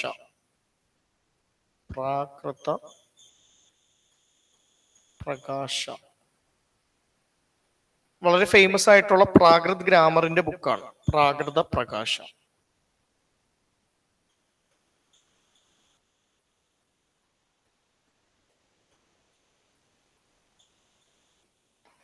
പിന്നെ വിട്ടൽ ഭട്ട, അദ്ദേഹം ഒരു മജീഷ്യനാണ്, ബ്ലാക്ക് മാജിക് ഒക്കെ ചെയ്യുന്ന ആളാണ്. എനിക്ക് തോന്നുന്നു ഇദ്ദേഹം തന്നെയാന്ന് തോന്നുന്നു, നമ്മുടെ വേതാളോ എന്ന് പറയുന്നത് ഇദ്ദേഹമാണെന്ന് തോന്നുന്നു. അപ്പൊ ഇങ്ങനെ 9 ഇമ്പോർട്ടന്റ് ആയിട്ടുള്ള പേഴ്സണാലിറ്റീസ് നമുക്ക് ഇദ്ദേഹത്തിന്റെ കൊട്ടാരത്തിൽ കാണാം. ഈ ഭാഗമായിട്ട് ബന്ധപ്പെട്ടൊരു ചോദ്യം വന്നിട്ടുണ്ട്. ഇപ്പം അമര സിംഹ എന്ന് പറയുന്ന ആള് അമരകോശ എന്ന് പറയുന്ന ഡിക്ഷണറി എഴുതിയത് ചന്ദ്രഗുപ്ത മൗര്യന്റെ സമയത്താണ് എന്നൊക്കെ പറഞ്ഞ ക്വസ്റ്റ്യൻ വന്നിട്ടുണ്ട്. ചന്ദ്രഗുപ്ത മൗര്യനല്ല കേട്ടോ, ചന്ദ്രഗുപ്ത സെക്കൻഡ് ആണ്. 2020 വന്ന ക്വസ്റ്റ്യൻ ആണത്. നമ്മൾ ഇങ്ങനെയൊക്കെയാണ് ചോദ്യം തരുമ്പോൾ നമ്മൾ തെറ്റിക്കാൻ സാധ്യതയില്ല. കാര്യം ചന്ദ്രഗുപ്ത മൗര്യൻ എന്ന് പറയുമ്പോഴും ചന്ദ്രഗുപ്ത സെക്കൻഡ് വിക്രമാദിത്യൻ എന്ന് പറയുമ്പോഴും നമുക്ക് കംപ്ലീറ്റ്ലി ഡിഫറെന്റ് ആയിട്ട് തന്നെ മനസ്സിലാക്കാൻ പറ്റും. പക്ഷെ ചോദ്യം അങ്ങനെ വന്നിട്ടുണ്ട് ഓൾറെഡി 2020. ഇനി അടുത്തത് decline of Guptas. Guptas decline ചെയ്യാനുള്ള കാരണം, നിങ്ങൾ ഏത് എംപയർ ഡിക്ലൈൻ ചെയ്യാനുള്ള കാരണങ്ങൾ നോക്കിക്കോ, ഒരേ കാരണങ്ങളായിരിക്കും. അപ്പൊ മെയിൻസിന് എങ്ങാനും ചോദ്യം വന്നാൽ വന്നു എന്നുള്ളതേ ഉള്ളേ. ഏത് എംപയറിന്റെ കാര്യത്തിലും ഡിക്ലൈൻ്റെ മേജർ റീസൺ എന്ന് പറയുന്നത് എന്താണ്? എക്കണോമിക് റീസൺ ഉണ്ട്, പൊളിറ്റിക്കൽ റീസൺ ഉണ്ട്, കൾച്ചറൽ റീസൺ ഉണ്ട്. ഏറെക്കുറെ സെയിം സംഭവം തന്നെയാണ്. ഇപ്പൊ എപ്പോഴും ഇന്ത്യയുടെ ഒരു ഇൻവേഷൻ, ഇന്ത്യയുടെ ഒരു ഡിക്ലൈൻ്റെ ഒരു കാരണം എപ്പോഴും ഒരു കാരണം എന്ന് പറയുന്നത് ഈ പാസ് തുറന്നു കിടക്കുന്നതാണ്. ഇപ്പൊ മഗധ ഭരിക്കുന്ന ഏതൊരു രാജാവും ചെയ്യേണ്ട ഒരു ഇമ്പോർട്ടന്റ് ആയിട്ടുള്ള കാര്യം എന്ന് പറയുന്നത് ഖൈബർ പാസിനെ പ്രൊട്ടക്ട് ചെയ്യുക എന്നുള്ളതാണ്. കാര്യം ഹിമാലയൻ മൗണ്ടൻസ് എന്ന് പറയുന്നത് ഏറെക്കുറെ ഒരു വലിയൊരു ബാരിയർ ആയിട്ട് നിൽക്കുന്ന സമയത്ത് പുറത്തുനിന്നുള്ള ആളുകൾക്ക് ആക്സസ് കിട്ടാനായിട്ടുള്ള ഒരേ ഒരു വഴി എന്ന് പറയുന്നത് ഖൈബർ പാസ് ആണ്. അപ്പൊ ഇതിനെ പ്രൊട്ടക്ട് ചെയ്താൽ മാത്രമാണ് പുറത്തുനിന്നുള്ള ഇൻവേഷൻസ് ഉണ്ടാകാതിരിക്കുള്ളൂ. ഇപ്പം ഹാരപ്പൻസിന്റെ ഡിക്ലൈന്റെ സമയത്താണ് ആര്യൻസ് ഖൈബർ പാസിലൂടെ വരുന്നത്. മൗര്യൻസിന്റെ ഡിക്ലൈന്റെ സമയത്താണ് ഇന്തോ ഗ്രീക്കുകാര് ഖൈബർ പാസിലൂടെ വരുന്നത്. അതേപോലെ തന്നെ ഗുപ്താസിന്റെ അവസാനത്തെ രാജാക്കന്മാര് വീക്ക് ആയതുകൊണ്ടാണ് ഹുനാസ് എന്ന് പറയുന്ന ഒരു ട്രൈബൽ ഗ്രൂപ്പ്, സെൻട്രൽ ഏഷ്യയിൽ നിന്നുള്ള ഒരു ഗ്രൂപ്പ് ഇന്ത്യയിലോട്ട് വരികയും അവരിവിടെ സെറ്റിൽ ആവുകയും ചെയ്യുന്നത്. ഈ ഹുനാസ് പിന്നീട് ഇന്ത്യയിൽ ആരായി മാറിയെന്ന് അറിയാമോ? അറിയപ്പെടുന്ന ഒരു ഗ്രൂപ്പാണ്, രാജ്പുട്ടുകളായിട്ട് മാറി. രജപുത്രന്മാർ എന്ന് കേട്ടിട്ടില്ലേ? അത് ആക്ച്വലി ഹുനാസ് എന്ന് പറയുന്ന ഒരു സെൻട്രൽ ഏഷ്യൻ ട്രൈബാണ്. അവർ ഇന്ത്യയിൽ വന്നു, ഹിന്ദുമതം സ്വീകരിച്ചു, ക്ഷത്രിയന്മാരാണെന്ന് സ്വയം അവകാശപ്പെട്ടു.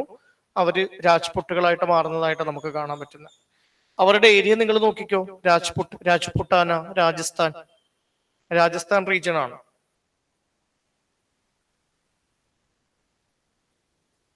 ഇനി അടുത്തത് റൈസ് ഓഫ് റീജിയണൽ എംപയേഴ്സ്.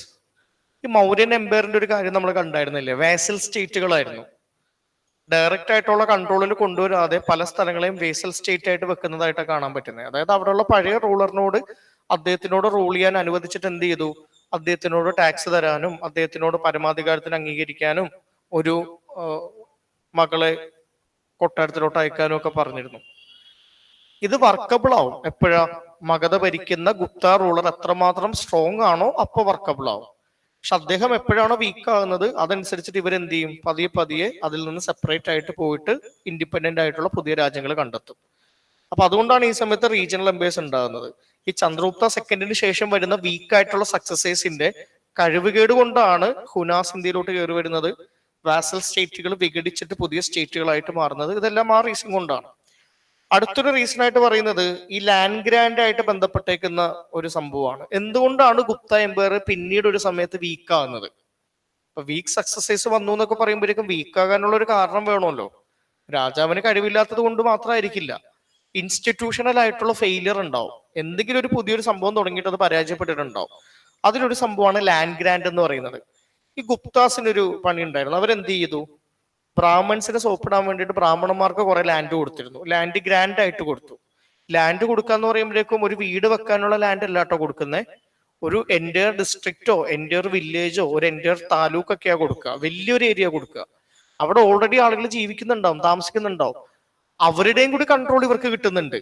ചുരുക്കി പറഞ്ഞാല് ആ ലാൻഡ് ഗ്രാൻഡ് കിട്ടിയ ഒരു ബ്രാഹ്മണൻ എന്ന് പറയുന്നത് ഒരു രീതി പറഞ്ഞാല് ഒരു നാട്ടുരാജാവിനെ പോലായി മാറുകയാണ് ചെയ്യുക. ചെറിയൊരു രാജാവിനെ പോലായില്ലേ? അത്രയും പേര് അദ്ദേഹത്തിന് സ്വന്തമല്ലേ, അദ്ദേഹത്തിന് ടാക്സ് കൊടുക്കണ്ട, അത് അദ്ദേഹത്തിന്റെ ലാൻഡ് ആണെന്ന് പറയുമ്പോഴേക്കും ഒരു തരത്തിൽ സോവറിനിറ്റി കിട്ടിയില്ലേ?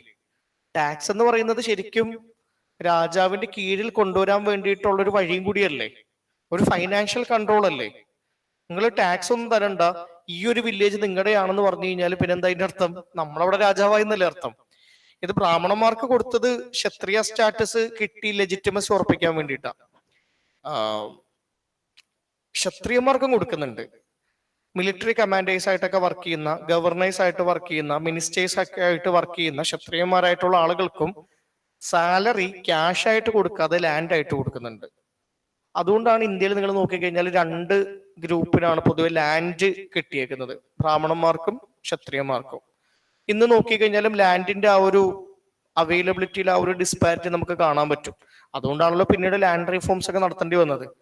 ഇന്ത്യയിൽ സ്വത്തിന്റെ കാര്യത്തിലും ഈ പറയുന്ന പോലെ ഒരു ചില ആളുകൾക്ക് കൂടുതൽ, ചില ആളുകൾക്ക് കുറവൊക്കെ ഉണ്ടാകാൻ കാരണം ഈ ലാൻഡിന്റെ ആക്സസിബിലിറ്റിയിൽ വരുന്ന വ്യത്യാസമാണ്. ഈ അപ്പർ കാസ്റ്റ് എന്തുകൊണ്ട് അപ്പർ ക്ലാസ്സും ആകുന്നു എന്നുള്ളൊരു സാധനം ഉണ്ടല്ലോ. അപ്പർ കാസ്റ്റുകാർക്ക് എങ്ങനെ കൂടുതൽ പൈസയും വരുന്നു എന്ന് വെച്ച് കഴിഞ്ഞാല് അവർക്കാണ് ലാൻഡ് കിട്ടിയിട്ടുള്ളത്. ഇത് ഗുപ്താസ് തുടങ്ങി പിന്നീട് എല്ലാവരും ഇതൊരു ശീലാക്കുന്നുണ്ട് കേട്ടോ. ഇപ്പം നോർത്ത് ഇന്ത്യയിൽ നിന്ന് ബ്രാഹ്മണന്മാരെ കൊണ്ടുവന്നിട്ട് ഇവിടെ ലാൻഡ് ഫ്രീ ആയിട്ടൊക്കെ കൊടുക്കുന്നുണ്ട്. ഈ അഗ്രഹാരങ്ങളൊക്കെ നിർമ്മിക്കപ്പെടുന്നത് അങ്ങനെയാണ്. അഗ്രഹാരങ്ങള്, ബ്രഹ്മസ്വങ്ങള്, ദേവസ്വം അങ്ങനെയൊക്കെ പറയുന്ന സാധനങ്ങളെല്ലാം ഇങ്ങനെ വന്നതാ. ഈ ലാൻഡ് ഗ്രാൻഡ് എങ്ങനെയാ രാജാവിന് പണിയാവുന്നേ?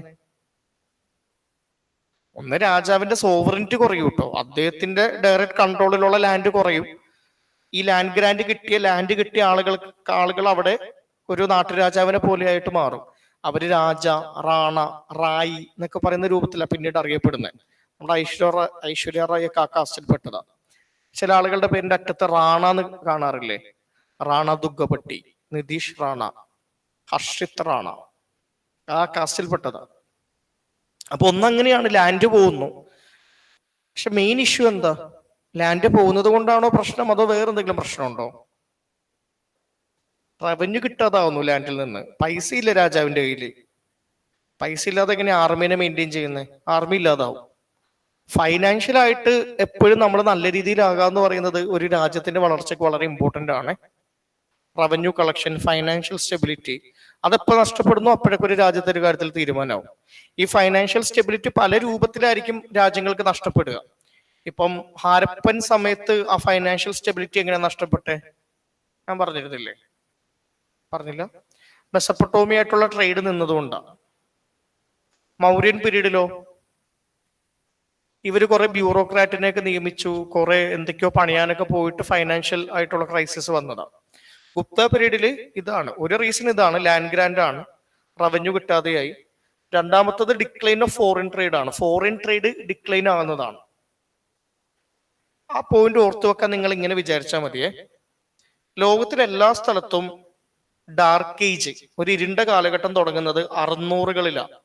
ആകെ അറേബ്യയിൽ മാത്രമുള്ള ഒരു സുവർണ കാലഘട്ടം 600കളിൽ തുടങ്ങുന്നത്. കാര്യം 600 AD അറേബ്യയിൽ ഇസ്ലാമിന്റെ ഫോർമേഷൻ ഉണ്ടാകുന്നത്. ബാക്കി എല്ലാ സ്ഥലങ്ങളിലും ഇരുണ്ട കാലഘട്ടം.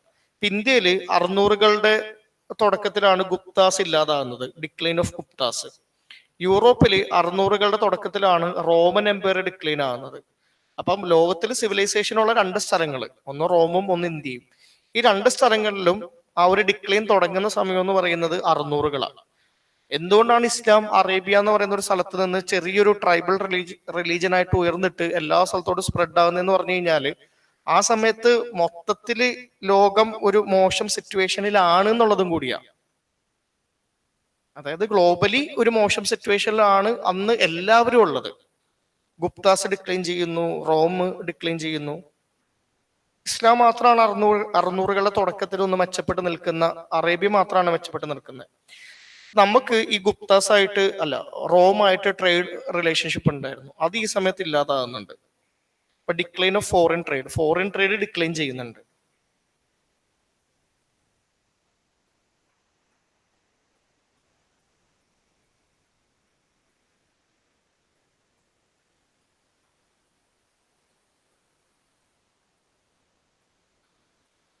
ഈ ഹാരപ്പൻസിന്റെ ഡിക്ലൈൻ്റെ റീസൺ ആയിട്ടും പറയാറുണ്ട് കേട്ടോ, മെസപ്പൊട്ടോമിയൻ ട്രേഡ് ഡിക്ലൈൻ ചെയ്തതാണെന്ന്.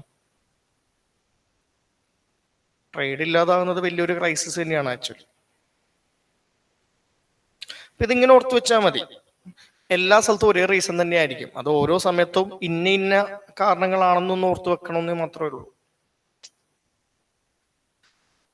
ഇനി ഗുപ്താസിന്റെ അഡ്മിനിസ്ട്രേഷൻ. ഗുപ്താസിന്റെ അഡ്മിനിസ്ട്രേഷനായിട്ട് ബന്ധപ്പെട്ടിട്ട് ഇമ്പോർട്ടന്റ് ആയിട്ടുള്ള ഒരു കാര്യം എന്ന് പറയുന്നത് ഗുപ്താസിന്റെ അവരെടുത്ത ടൈറ്റിലാണ്. അവരെ തന്നെ വിളിക്കുന്നത് മഹാരാജാതിരാജ എന്നൊക്കെയാണ് വിളിക്കുന്നത്. എന്തുകൊണ്ട് അവര് മഹാരാജാതിരാജ എന്ന് വിളിക്കുന്നത്? നിങ്ങൾ ഇങ്ങനെ മനസ്സിലാക്കണം, ഇത് വലിയ ഗുപ്ത എംപയർ കേട്ടോ. ഗുപ്ത എംപയറിൽ ഇവർക്ക് മേജർ ആയിട്ടുള്ള കൺട്രോൾ ഉള്ളത് ആ മഗധൻ റീജിയനും അതിന് ചുറ്റുമുള്ള സ്ഥലവുമാണ്, അല്ലേ? ഇനി വാസൽ സ്റ്റേറ്റുകൾ ഉണ്ട്. വാസൽ സ്റ്റേറ്റില് വേറൊരു റൂളർ ഉണ്ട്, പക്ഷെ ആ റൂളർ ഈ മഗധയിലുള്ള ഗുപ്ത റൂളറിന്റെ കീഴിലാണ്. ഇനി ഈ വാസൽ സ്റ്റേറ്റിൽ തന്നെ ചിലപ്പം ഒരു ലാൻഡ് ഗ്രാൻഡിന്റെ ഭാഗമായിട്ട് ബ്രാഹ്മണന്മാർക്ക് ഒരു ലാൻഡ് കൊടുത്തിട്ട് അയാൾ അവിടെ ഒരു നാട്ടുരാജാവായിട്ട് ഉണ്ടാവും ചിലപ്പോ.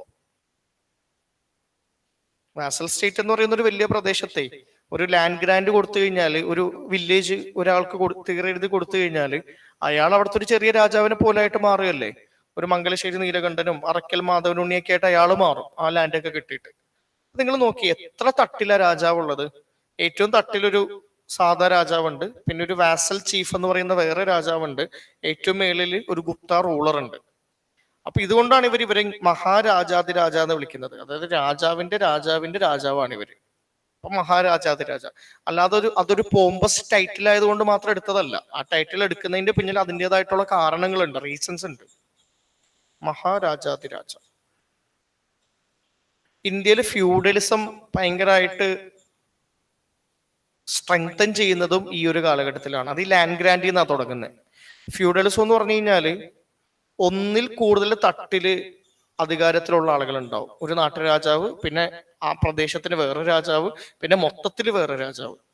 ഈ ഓരോ രാജാവിനും സ്വന്തമായിട്ടുള്ള ആർമിയും കാര്യങ്ങളൊക്കെ ഉണ്ടാവും.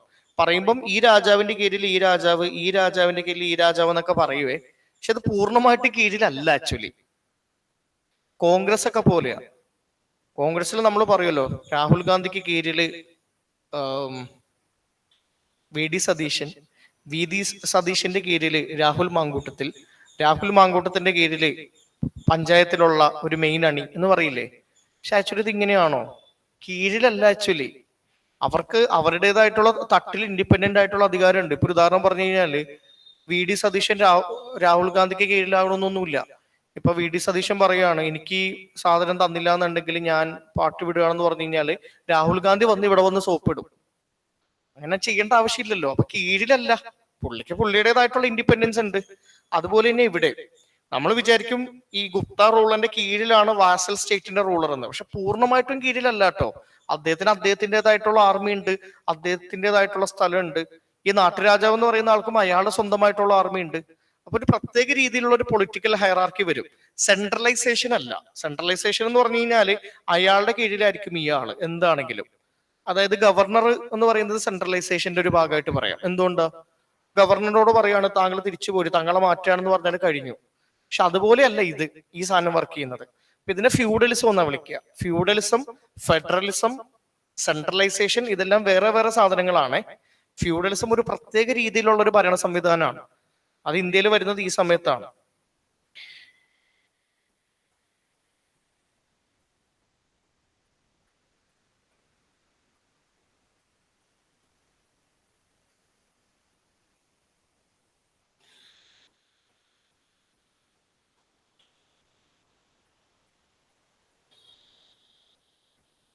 ഇനി അടുത്തത് പുതിയ ആർമി, സ്റ്റാൻഡിങ് ആർമി ഇന്ത്യയിൽ പണ്ടേ രൂപപ്പെട്ടതാണ്. പക്ഷെ അതില് ഹോഴ്സ്മെൻ ആ സംഭവത്തിന് ഇമ്പോർട്ടൻസ് കൂടി. ഹോഴ്സ്മെൻ എന്ന് പറഞ്ഞാൽ എന്താ? കുതിരപ്പുറത്ത് കയറി ഇരുന്ന് ഇത് ചെയ്യുന്ന ആളുകൾ. എന്തുകൊണ്ടായിരിക്കും അതിന് ഇമ്പോർട്ടൻസ് കൂടുന്നത്? ഇന്തോ ഗ്രീക്സ് വന്നപ്പം കാവൽറി അത് കൊണ്ടുവന്നല്ലോ, റീൻ ആൻഡ് സാഡിലൊക്കെ കൊണ്ടുവന്നു, ഓർമ്മയില്ലേ? അപ്പൊ അത് കഴിയുമ്പോഴേക്കും ഈ സമയമാകുമ്പോഴേക്കും ഹോഴ്സ്മെന്റ് ഇമ്പോർട്ടൻസ് കൂടിയിട്ടുണ്ടാവും. ഷാരിയറ്റ് എന്ന് പറയുന്ന ഒരു പരിപാടി പൂർണ്ണമായിട്ട് നിന്നു, കാവൽറിക്ക് ഇമ്പോർട്ടൻസ് കൂടി. പിന്നെ ടാക്സ് ഇവർ കളക്ട് ചെയ്യുന്നത് ധർമ്മശാസ്ത്രയിൽ പറയുന്നത് പോലെയാണ്. ഇവർ ഹിന്ദു റൂളേഴ്സ് ആണ്. അപ്പം ഇവർക്ക് ഭരിക്കാൻ വേണ്ടിയിട്ടുള്ള ഒരു ലോ ഉണ്ട്. ഇന്ന് നമുക്ക് കോൺസ്റ്റിറ്റ്യൂഷൻ ഉണ്ട് എന്ന് പറയുന്നത് പോലെ അന്ന് ധർമ്മശാസ്ത്ര എന്ന് പറയുന്ന ബുക്ക് വെച്ചിട്ടാണ് ഇവർ കാര്യങ്ങൾ ചെയ്യുന്നത്. ഈ ധർമ്മശാസ്ത്രയിൽ പറയുന്നത് ഫാർമേഴ്സിന്റെ പ്രൊഡക്ഷന്റെ 1/6 ടാക്സ് ആയിട്ട് വാങ്ങണമെന്നാണ്. അതാണ് വാങ്ങിക്കൊണ്ടിരുന്നത്. ധർമ്മശാസ്ത്ര ബുക്സിൽ പറയുന്ന ആ ഒരു എമൗണ്ട് ആണ് വാങ്ങിക്കൊണ്ടിരുന്നത്.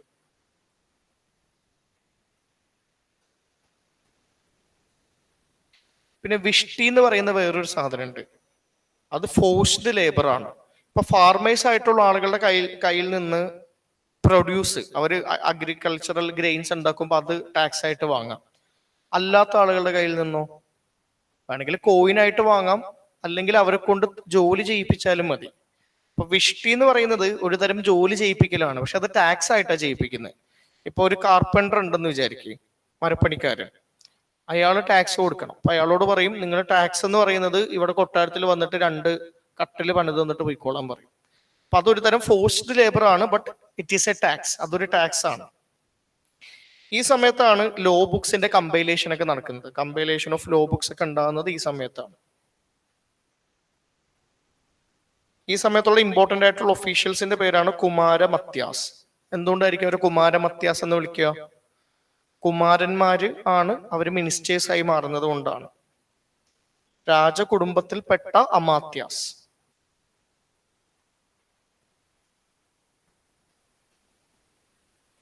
പിന്നെ റൈസ് ഓഫ് ഗിൽഡ്. ഗിൽഡ് എന്ന് പറഞ്ഞു കഴിഞ്ഞാല് ചില പ്രത്യേക തൊഴിലുകൾ ചെയ്യുന്ന ആളുകൾ അവരുടെ ഒരു കോപ്പറേറ്റീവ് ആയിട്ട് മാറും, കൂട്ടായ്മയായിട്ട് മാറും. അവർക്ക് അവരുടേതായിട്ടുള്ള ഒരു കൂട്ടായ്മ, ഒരു ഗിൽഡ് ഉണ്ടാവും. ഒരു ഉദാഹരണം പറഞ്ഞു കഴിഞ്ഞാൽ ഇപ്പൊ നമ്മുടെ നാട്ടില് ബസ് ഓപ്പറേറ്റേഴ്സിന്റെ ഒക്കെ കൂട്ടായ്മ ഇല്ലേ, ടാക്സി ഡ്രൈവേഴ്സിന്റെ കൂട്ടായ്മ, ചുമട്ട് തൊഴിലാളികളുടെ കൂട്ടായ്മ, ഇതേപോലെ അന്നും ഒരു പെർട്ടിക്കുലർ ആയിട്ടുള്ള ജോബ് ചെയ്യുന്ന ആളുകൾ ഒരു കൂട്ടായ്മ, ഒരു ഗിൽഡായിട്ട് മാറും. ഈ ഗിൽഡ് പക്ഷെ കുറച്ചും കൂടി പവർഫുൾ ആണ് കേട്ടോ. അവർക്ക് സ്വന്തമായിട്ട് അവരുടെ മേഖലയിൽ റൂൾസ് ഉണ്ടാക്കാനായിട്ടുള്ള അവസരമുണ്ട്.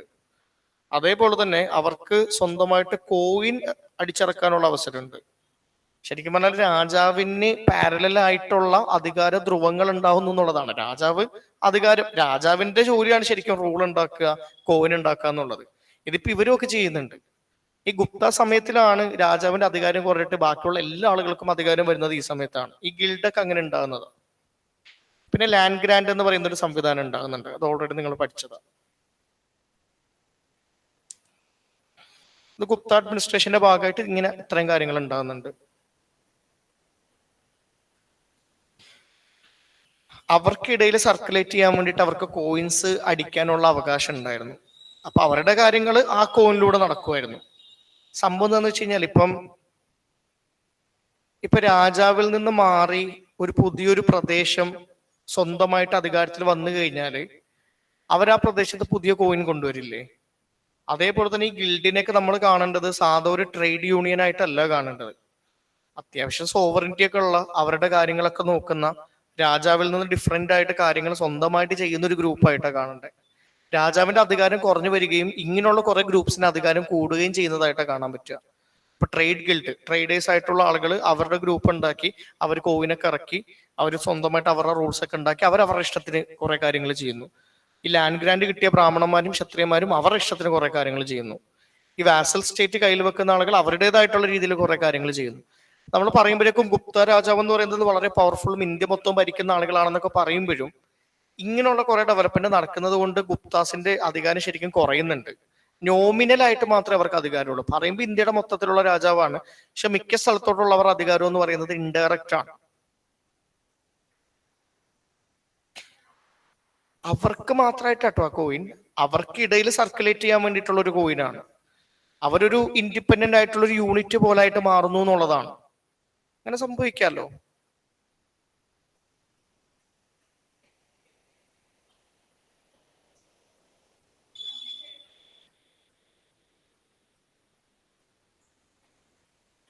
എവിടെ കോട്ട് കിട്ടിയിട്ടുണ്ടായിരുന്നു?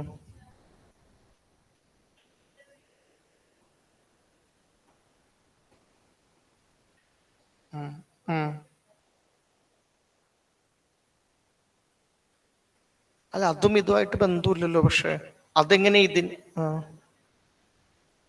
ആ മഗധയില് ഗുപ്താസാ ഭരിക്കുന്നേ. ഫോട്ടോ ഉണ്ടെങ്കിലും ഇല്ലെങ്കിലും, ഫോട്ടോ ഉണ്ടോ ഇല്ലയോ എന്നുള്ളത് എനിക്കറിയില്ല. ഫോട്ടോ ഉണ്ടായിക്കോട്ടെ, ഇല്ലാതിരുന്നോട്ടെ, പക്ഷെ അത് ഈ പറയുന്ന പ്രോസസ്സിനൊക്കെ എങ്ങനെയാണ് ബാധിക്കുന്നതെന്ന് എനിക്ക് മനസ്സിലായില്ല നീ പറഞ്ഞത്. അവിടെ കോട്ട ഉണ്ടായിക്കോട്ടെ, അതിനിപ്പോ എന്താ? അയ്യോ, വീക്ക് കോട്ട ആക്ച്വലി കെട്ടുന്ന എന്തിനാന്ന് വെച്ച് കഴിഞ്ഞാലേ, ഇപ്പൊ മഗധൻ എംപയർ കോട്ട കെട്ടിയെന്നല്ല, ശരിക്കും അവർക്ക് ഫോർട്ട് ഉള്ളത് പോലുള്ള മൗണ്ടൻസും റിവേഴ്സും ഉണ്ടായിരുന്നു എന്നാ ഞാൻ പറഞ്ഞേ. ഫോർട്ട് കെട്ടിയോന്ന് എനിക്കറിയില്ല, ഞാൻ ക്ലാസ്സിൽ ഫോർട്ട് ഉണ്ടാക്കിയെന്ന് പറഞ്ഞിട്ടില്ല. ചിലപ്പോൾ ഉണ്ടാക്കിയിട്ടുണ്ടെന്ന് തന്നെ വിചാരിക്കും. അവരൊരു ചെറിയ എംപയർ ആണ്. ആ ചെറിയ എംപയറിന് പുറത്തുനിന്നുള്ള അറ്റാക്സിനെ തടയാൻ വേണ്ടിയിട്ട് അവർ കോട്ടയൊക്കെ കെട്ടി അവരുള്ളിൽ സേഫ് ആയിട്ട് നിൽക്കുകയാണ്. മഗധൻ എംപയർ എന്ന് പറയുന്നത് അങ്ങനെ ഒരു ചെറിയ ഒരു എംപയറും അല്ല. അങ്ങനെയുള്ള ഒരു അറ്റാക്ക് അവർക്ക് ഉണ്ടാവുന്നില്ല. അവര് ബാക്കിയുള്ള സ്ഥലങ്ങളെയൊക്കെ പരാജയപ്പെടുത്തി വലിയൊരു എംപയർ ഉണ്ടാക്കി. പക്ഷെ എംപയർ ഉണ്ടാക്കിയതിന് ശേഷമുള്ള അവരുടെ ഭരണ സംവിധാനത്തിലാണ് പ്രശ്നം. ആ ഒരു ഭരണ സംവിധാനം ഉണ്ടാക്കിയ സമയത്ത് അവർ കീഴടക്കിയ സ്ഥലങ്ങൾക്ക് ആ പഴയ രാജാവിന് തന്നെ അവർ അധികാരം വിട്ടുകൊടുക്കുക. പല സ്ഥലങ്ങളും ബ്രാഹ്മണന്മാർക്ക് ലാൻഡ് ഗ്രാൻഡ് ആയിട്ട് എഴുതി കൊടുക്കുക. ട്രേഡേഴ്സ് ആയിട്ടുള്ള ആളുകളോട് നിങ്ങൾ നിങ്ങളുടേതായിട്ടുള്ള കോയിനൊക്കെ ഇറക്കി അത് നിങ്ങൾ തന്നെ ചെയ്തോളാൻ പറയുക. ഇതൊക്കെ രാജാവിന്റെ അധികാരം പോകുന്നതായിട്ടാണ് നമുക്ക് കാണാൻ പറ്റുന്നത്. ഇപ്പം കൗട്ടില്യ അർത്ഥശാസ്ത്രയിൽ പറയുന്നത് രാജാവ് ഒരു രീതിയിലും ഒരു വിട്ടുവീഴ്ച ചെയ്യാൻ പാടില്ല. രാജാവിന് പണി കിട്ടുന്ന എന്ത് കാര്യവും എന്ത് ചെയ്യണം, രാജാവ് തടയണം. അപ്പൊ എപ്പോഴും അധികാരം പൂർണ്ണമായിട്ടും രാജാവിന്റെ കയ്യിലോട്ട് എടുത്തു വെക്കാനാണ് കൗട്ടില്യ അർത്ഥശാസ്ത്രയിൽ പറയുന്നത്. മൗര്യൻസ് ഒക്കെ അങ്ങനെയാ ഭരിക്കുന്നത്. ഇവരുടെ അധികാരം ഇവർക്ക് മാത്രമായിട്ട് കിട്ടേണ്ടിയിരുന്ന ഒരു രാജാവിന്റെ ഒരു പരമാധികാരം ഉണ്ടല്ലോ, അധികാരം ഇവർ പല ആളുകൾക്കായിട്ട് കൊടുക്കുകയാണ്. ഇപ്പം ഒരു സ്ഥലം ടാക്സ് വേണ്ടെന്ന് പറഞ്ഞ ഒരു ബ്രാഹ്മണന് കൊടുക്കാന്ന് പറഞ്ഞു കഴിഞ്ഞാൽ അയാൾ അവിടെ ഒരു പുതിയൊരു പവർ സെന്റർ ആയിട്ട് മാറുകയല്ലേ. അല്ലെങ്കിൽ ട്രേഡേഴ്സിനോട് നിങ്ങൾ നിങ്ങളുടെ കോയിൻ ഇറക്കിക്കോ എന്ന് പറയുമ്പോഴേക്കും രാജാവിന്റെ മാത്രമായിട്ടുള്ള ഒരു അധികാരമാണ് കോയിൻ ഇറക്കുക എന്ന് പറയുന്നത്. അപ്പൊ അത് പുള്ളി നഷ്ടപ്പെടുത്തുകയാണ്. അല്ലെങ്കിൽ രാജാവിന്റെ മാത്രം അധികാരമാണ് നിയമങ്ങൾ ഉണ്ടാക്കുക എന്ന് പറയുന്നത്. നിങ്ങൾ നിങ്ങളുടേതായിട്ടുള്ള നിയമങ്ങൾ ഉണ്ടാക്കിക്കോളാൻ പറഞ്ഞു കഴിഞ്ഞാൽ പിന്നെ അവർക്ക് രാജാവിനോട് എന്ത് ബഹുമാനം ഉണ്ടാകുക? അപ്പം രാജാവ് അല്ലാതെ വേറെയും കുറെ പവർ സെന്റേഴ്സ്, അധികാരമുള്ള ആളുകൾ ഇന്ത്യയിൽ എമ്പാടും വരികയും അത് ഗുപ്താസിന്റെ ഒരു ഭരണത്തിന്റെ ഒരു പ്രശ്നമാണെന്നും അതുകൊണ്ട് ഗുപ്താസ് പരാജയപ്പെടാനുള്ള ഒരു റീസൺ ആയിരുന്നു ഞാൻ പറഞ്ഞത്. പക്ഷെ അതിന് ഫോർട്ട് ആയിട്ട് ആക്ച്വലി വലിയ ബന്ധം വരുന്നില്ല. ഇല്ലില്ല, അവരത്യാവശ്യം സ്ട്രോങ് ആണ്. പക്ഷെ ദൂര സ്ഥലങ്ങളിലോട്ടുള്ള അവരുടെ അധികാരം വളരെ കുറയാനുള്ള ഒരു കാരണം ഇങ്ങനെ ചെയ്തതാണെന്നാണ് ഞാൻ പറഞ്ഞത്.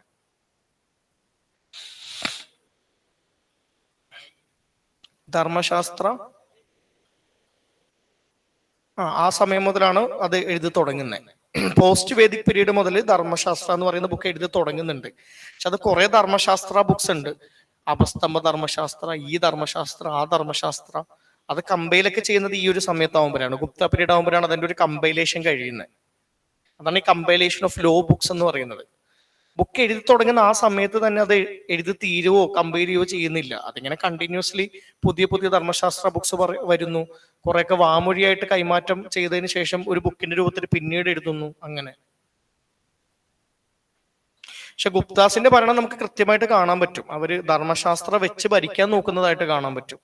കാരണം അവർ ഹിന്ദു റൂളേഴ്സ് ആണ്, ഹിന്ദു മതം ഫോളോ ചെയ്യുന്ന ആളുകളാണ്. ഇനി അടുത്തത് കൾച്ചറൽ ആയിട്ടുള്ള ഡെവലപ്മെന്റ്സ്. കൾച്ചറൽ ഡെവലപ്മെന്റ്സിൽ കോയിനേജ് ഓൾറെഡി നമ്മൾ പറഞ്ഞതാണ്, അത് വീണ്ടും പറയേണ്ട കാര്യമില്ലല്ലോ. അപ്പൊ നിങ്ങൾ ഗുപ്ത കോയിനേജ് എന്ന് മാത്രം എഴുതിയാൽ മതി. ന്യൂമിസ്മാറ്റിക് ആർട്ട് ഉണ്ടാകുന്ന രൂപത്തിലുള്ള ഗുപ്താസിന്റെ കോയിനേജ് ഒന്നാമത്തെ പോയിന്റ്.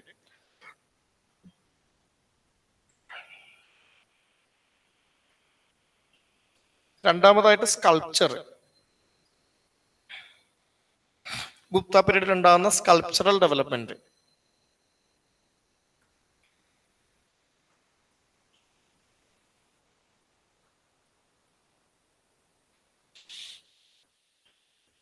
ഇന്ത്യയിൽ 3 സ്കൂൾസ് ഓഫ് സ്കൾപ്ചർ വരുന്നത് എപ്പോഴാ?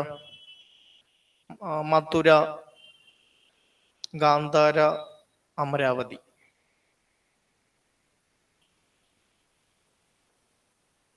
പോസ്റ്റ് മൗര്യൻ പീരീഡിലല്ലേ? ഇന്തോ ഗ്രീക്സ് ഇന്ത്യയിലോട്ട് വരുന്ന സമയം, മൗര്യൻസിന് ശേഷമുള്ള സമയം അല്ലെ? ഇന്തോ ഗ്രീക്സ് ഒക്കെ വരുമ്പോഴല്ലേ ഗാന്ധാരയില് ഗ്രീക്ക് രൂപത്തിലുള്ള പ്രതിമയൊക്കെ വരുന്നേ? പോസ്റ്റ് മൗര്യൻ പീരീഡ്, മൗര്യൻസിന് ശേഷം.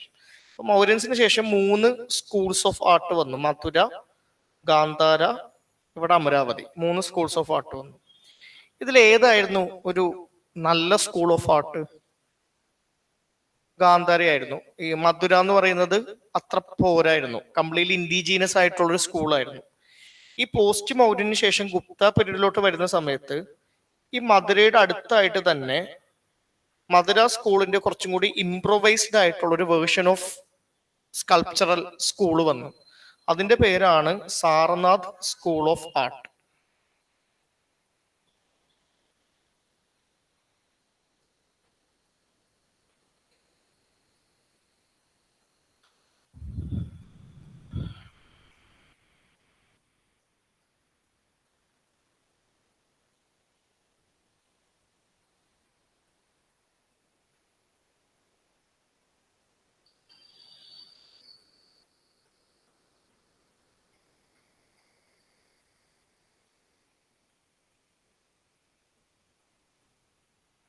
നിങ്ങൾ ആ ലോജിക്കിൽ തന്നെ അത് പഠിക്കണേ, അല്ലെങ്കിൽ മറന്നുപോകും. Gandhara, Mathura, Amaravati schools of art. അത് പോസ്റ്റ് മൗര്യൻ പീരീഡിലാണ്. കാരണം ഗാന്ധാരയില് ബുദ്ധൻ ഗ്രീക്കുകാരെ പോലെ ഇരിക്കുന്നത്. അപ്പം ഇന്തോ ഗ്രീക്ക് വരുന്ന സമയം, മൗര്യൻസിന് ശേഷം ഇന്തോ ഗ്രീക്ക് വരുന്നു, പോസ്റ്റ് മൗര്യൻ പീരീഡ്. അവിടെ മധുര സ്കൂൾ എന്ന് പറയുന്നത് കമ്പാരിറ്റീവ്ലി വീക്കാണ്. വീക്ക് ആകാനുള്ള കാരണം എന്ന് പറയുന്നത് അത് കംപ്ലീറ്റ്ലി ഇൻഡിജീനസും മറ്റേത് Greek Roman central Asian influence ഒക്കെ ഉള്ളതുമാണ്. ഈ മധുര സ്കൂളിന്റെ തൊട്ടടുത്ത്, മധുരയുടെ തൊട്ടടുത്ത് വരുന്ന ഒരു സ്ഥലമാണ് സാർനാഥ്. സാർനാഥ് മറ്റേതിന്റെ ഒരു ഇംപ്രൊവൈസ്ഡ് വേർഷൻ ആണ്. അപ്പൊ അത് പോസ്റ്റ് മൗര്യൻ പീരീഡിലല്ല, ഗുപ്ത പീരീഡിലാണ് ഉണ്ടാകുന്നത്. അങ്ങനെ പഠിച്ചു വെച്ചാൽ മതി. ഇതാണ് സാർനാഥ് സ്കൂൾ ഓഫ് സ്കൾപ്ചറിൽ വരുന്നത്. നല്ല ഭംഗിയുള്ള ഇമേജ് ആണ്. നോക്കി, ഇതൊരു മധുര ഇമേജിന്റെ ഫീച്ചേഴ്സ് ഇല്ലേ ഇതില്? മധുര മറന്നുപോയോ? സിറ്റിംഗ് ആണ്, ചുറ്റും സെലസ്റ്റിയൽ ആയിട്ടുള്ള വേറെ എന്തെങ്കിലും ആളുകൾ കൂടെ ഉണ്ടാവും? അടിയിൽ കണ്ടോ? മധുര സ്കൂൾ ഓഫ് സ്കൾപ്ചർ കണ്ടപ്പം ഏറെക്കുറെ ഇതുപോലെ തന്നെയാണ് ഇരിക്കുന്നത്, പക്ഷെ ഇത്ര ഭംഗി ഉണ്ടായിരുന്നില്ല. അപ്പൊ മദ്രാ സ്കൂളിന്റെ കുറച്ചും കൂടി റിഫൈൻഡ് ആയിട്ടുള്ള ഒരു രൂപമായിട്ടാണ്, മച്ചുവേർഡ് ആയിട്ടുള്ള ഒരു ഫോം ആയിട്ടാണ് നമുക്ക് ഗുപ്ത പീരീഡിലുള്ള സാർനാഥ് സ്കൂൾ ഓഫ് സ്കൾപ്ചറിനെ കാണാൻ പറ്റുന്നത്.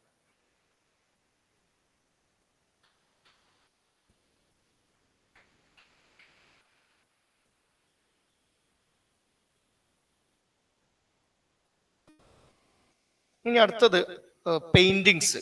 പെയിന്റിങ്സിനും ഒരു പോസിറ്റീവ് ഡെവലപ്മെന്റ് ഉണ്ടാകുന്ന ഒരു സമയമാണ്. അജന്തയിൽ ഒരു പുതിയൊരു ടൈപ്പ് ഓഫ് പെയിന്റിങ്സ് ഉണ്ടാകുന്നുണ്ട്, മ്യൂറൽ പെയിന്റിങ്.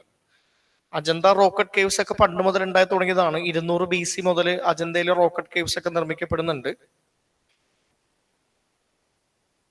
ആ റോക്കറ്റ് കേവ്സിന്റെ ഉള്ളിൽ ഇപ്പം പെയിന്റിങ്സ് ഉണ്ടായി തുടങ്ങി.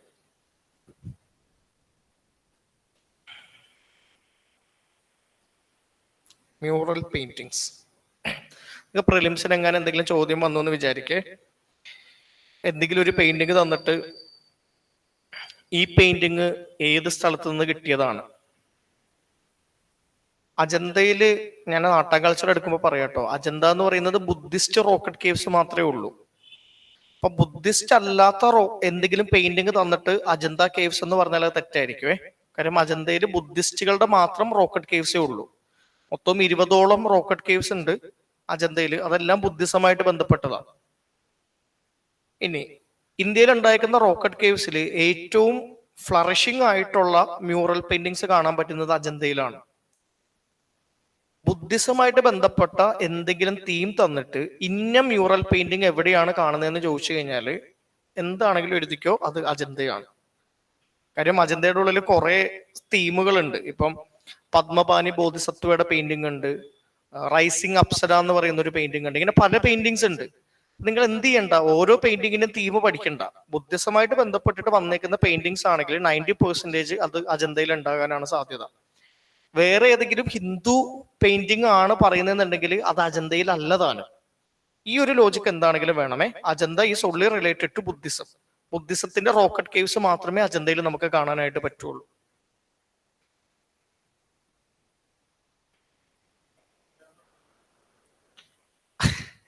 അത് ഈ ബുദ്ധിസം എന്ന് പറയുന്നത് ഇന്ത്യയിൽ നിന്നുണ്ടായ ഒരു മതമാണല്ലോടാ. അപ്പൊ ബുദ്ധിസത്തിലും ഹിന്ദു മതത്തിലും ഒരുപോലെ വരുന്ന കുറച്ച് സെലസ്റ്റിയൽ ആയിട്ടുള്ള തീംസ് ഉണ്ട്. ഇപ്പൊ ബുദ്ധന്റെ ചുറ്റും കാണുന്ന ആളുകളില്ലേ, അതിൽ നാഗ, യക്ഷി എന്നൊക്കെ പറയുന്ന സാധനം അത് ഹിന്ദു മതത്തിലും ഉണ്ട്. അപ്പൊ ഇന്ത്യയിൽ നിന്ന് വന്ന രണ്ട് മതമായതുകൊണ്ട് ഇതിന് കുറെ സിമിലാരിറ്റി ഉണ്ട്. അതുകൊണ്ടാണ് അപ്സരയൊക്കെ വരുന്നത്. ഹിന്ദു മതത്തിലും എല്ലാ മതത്തിലും ഉണ്ട്. ഇന്ത്യയിലുള്ള എല്ലാ തീംസിലും അപ്സരാസ് എന്നൊക്കെ പറയുന്ന ആളുകളുണ്ട്. യക്ഷി, അതായത് മനുഷ്യന്മാരല്ലാതെ വേറെയും കുറെ ജീവികൾ നമുക്ക് കാണാൻ പറ്റാത്ത, അറിയാൻ പറ്റാത്ത സാധനങ്ങൾ ഉണ്ട് എന്ന് പറയുന്ന ഒരു തിയറി എല്ലാ മതത്തിലും ഉണ്ടാവും. ഇപ്പം ഇസ്ലാമിലുണ്ടല്ലോ ജിന്ന്, ജിന്ന് പറയുന്ന ഒരു സാധനം ഉണ്ടെന്ന് ഇസ്ലാമിലുണ്ട്. അപ്പൊ അതേപോലെ തന്നെ ഇന്ത്യയിലുള്ളൊരു സാധനമാണ് യക്ഷിയും. യക്ഷയുണ്ട്, ആണായിട്ടുള്ള യക്ഷയുണ്ട്, യക്ഷ, അപ്സര, ഗന്ധർവ. അപ്പൊ അത് ബുദ്ധിസത്തിന്റെ മിക്ക ഐഡിയാസ് ബ്രാഹ്മണിക്കൽ റിലീജിയന്റെ കോപ്പിയല്ലേ. ഇപ്പൊ ഉദാഹരണം പറഞ്ഞു കഴിഞ്ഞാൽ ബുദ്ധിസത്തിൽ പറയുകയാണ് സംസാര എന്ന് പറയുന്ന ഒരു കൺസെപ്റ്റ് ഉണ്ട്. ജനനം, മനനം, മരണം, പുനർജന്മം. ഇത് എവിടെ നിന്നാണ് കിട്ടിയത്? ഓൾറെഡി ഇന്ത്യൻ ട്രഡീഷനിൽ വേദങ്ങളിൽ പറഞ്ഞതിന്റെ ഒരു ബാക്കി പത്രമല്ലേ. അപ്പൊ കുറെ സാധനങ്ങൾ സിമിലാരിറ്റി ഉണ്ട്. ഇന്ത്യൻ മതമായതുകൊണ്ട് തന്നെ ഒരേ ജോഗ്രഫിയിൽ നിന്നും ഒരേ കൾച്ചറിൽ നിന്നും ഉണ്ടായതുകൊണ്ട് തന്നെ സിമിലാരിറ്റീസ് ഭയങ്കരമായിട്ട് കാണാൻ പറ്റും. പക്ഷെ അവർ പൊതുവെ ചോദിക്കുന്നത് ഇങ്ങനെ ഗജേന്ദ്ര മോക്ഷം പെയിന്റിങ് എവിടെ നിന്നാണ് കിട്ടുന്നത്. അപ്പൊ നമുക്കറിയാം ഇത് അജന്തയിലല്ല എന്നുള്ളത് അറിയാം. അങ്ങനെയാണ് ഞാൻ ഉദ്ദേശിച്ചത്. ആ ഒരു ലോജിക്ക് നമ്മുടെ കയ്യിൽ വേണമെന്നുള്ളത്. പിന്നെ ടെമ്പിൾ ആർക്കിടെക്ചർ. ഇന്ത്യയിൽ നമുക്ക് ഇന്ന് കാണാൻ പറ്റുന്ന സർവൈവിങ് ആയിട്ടുള്ള ആദ്യത്തെ ഹിന്ദു ടെമ്പിൾസ് വരുന്നത് ഗുപ്ത പീരീഡിലാണ്. അത് കൃത്യമായിട്ട് എഴുതി വെക്കണേ. there might be temples built in the post Mauryan period which haven't survived yet. അത് സർവൈവ് ചെയ്തിട്ടില്ല, പണിതിട്ടുണ്ട്. പണിതതിന്റെ തെളിവ് കിട്ടുന്നുണ്ട്, പക്ഷെ നമുക്ക് നോക്കി കാണാനൊന്നും പറ്റില്ല, സർവൈവ് ചെയ്യുന്നില്ല. പക്ഷെ ഗുപ്ത പീരീഡിൽ പണിതേക്കുന്ന ടെമ്പിൾസ് നമുക്ക് ഇന്ന് പോയി നോക്കി കാണാം. സർവൈവിങ് ആയിട്ടുള്ള ടെമ്പിൾസ് ആണ്. 3 മേജർ ടെമ്പിൾസ് ആണ് ഗുപ്ത പീരീഡിൽ പഠിക്കുന്നത്. ഇത് ഈ ആർട്ടും ആർക്കിടെക്ചറൊക്കെ എടുക്കുന്ന സമയത്തെ ഏൻഷ്യൻ ഹിസ്റ്ററിയുടെ ഫുള്ള് കാര്യങ്ങൾ പറയുമ്പോൾ നിങ്ങൾക്ക് ഇതെല്ലാം റിലേറ്റ് ചെയ്യാൻ പറ്റൂ കേട്ടോ. ഇത് ഓരോ പീരീഡിലും ഓരോ ആർട്ട് പറയുമ്പോൾ ഇതിന്റെ ആ ഒരു കണ്ടിന്യൂറ്റി മിസ്സാകുന്നത് കൊണ്ടാണ്. പിന്നെ നിങ്ങൾ ക്ലാസ് എടുക്കുന്നത് കൃത്യമായിട്ട് ഇത് പഠിച്ചു കഴിഞ്ഞാലാണ് പിന്നീട് പറയുന്ന കാര്യങ്ങൾ മനസ്സിലാവുള്ളൂ. ഇപ്പൊ വേറെ സബ്ജക്റ്റിന് ഇല്ലാത്തൊരു പ്രശ്നമാണ് ഹിസ്റ്ററിക്ക്. കാര്യം എല്ലാ കാര്യങ്ങളും ഒരു കണ്ടിന്യൂറ്റിയിലാണ് സംഭവിക്കുന്നത്. നിങ്ങളിപ്പം എൻവയോൺമെന്റിന്റെ ക്ലാസ്സിൽ അക്വാട്ടിക് ഇക്കോസിസ്റ്റം കേൾക്കാതെ നിങ്ങൾ പോയിട്ട് ടെറസ്ട്രിയൽ ഇക്കോസിസ്റ്റം കേട്ടു എന്ന് വിചാരിക്കും, അല്ലെങ്കിൽ ഇന്റർനാഷണൽ കൺവെൻഷൻസ് പഠിച്ചു എന്ന് വിചാരിക്കും, ഒരു പ്രശ്നവും ഇല്ല. മിക്ക സബ്ജക്റ്റും അങ്ങനെ പ്രശ്നമില്ല. ഇപ്പൊ ജോഗ്രഫിയിൽ നിങ്ങൾ റിവർ പഠിക്കുകയാണ്, പക്ഷെ നിങ്ങൾ മൗണ്ടൻ പഠിച്ചിട്ടില്ല, വലിയ പ്രശ്നമൊന്നുമില്ല. പക്ഷെ ഹിസ്റ്ററിയിൽ അങ്ങനെയല്ല. ഇത് മുന്നേ ഉള്ള കാര്യങ്ങളുടെ എന്തെങ്കിലും രൂപത്തിലുള്ള കണ്ടിന്യൂവേഷൻ ആയിരിക്കും പിന്നീട് സംഭവിക്കുന്നത്. അപ്പൊ ഈ ആദ്യം മുതലുള്ള നറേറ്റീവ് കൃത്യമായിട്ട് കിട്ടിക്കഴിഞ്ഞാൽ ഇത് പിന്നീടുള്ളത് മനസ്സിലാവുള്ളൂ. വൺസ് മനസ്സിലായി കഴിഞ്ഞാൽ ഇതിലൊന്നും ആഡ് ചെയ്യാനില്ല. അതുകൊണ്ട് അങ്ങനെ ഒരു ഗുണം കൂടി ഉണ്ട്. ആദ്യം പഠിക്കുമ്പോൾ ഒരു പ്രയാസമാണ്. കാര്യം ഇതിന് മുന്നേ ഉള്ള കാര്യമായിട്ടൊക്കെ കണക്ട് ചെയ്ത് പഠിക്കണം. പഠിച്ചു കഴിഞ്ഞാൽ അത് കഴിഞ്ഞു എന്നുള്ളതും കൂടിയാണ്. അപ്പൊ ഇന്ത്യയിലെ ഏറ്റവും ആദ്യമായിട്ട് ടെമ്പിൾസ് പണിതേക്കുന്ന ടെമ്പിൾസ് വരുന്നത് ഈ സമയത്താണ്. Brick temple at Bhitargaon, Nachna Kuthara temple മധ്യപ്രദേശിലുള്ളത്, ദശാവതാര ടെമ്പിള് ദിയോഗഡ്. ആ 3 ടെമ്പിൾസിന്റെ പേരൊന്ന് എഴുതിയെടുക്കണേ. ഇന്ത്യയിലെ ഏറ്റവും ആദ്യത്തെ 3 ടെമ്പിൾസ് ആണ്.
എഴുതിയോ?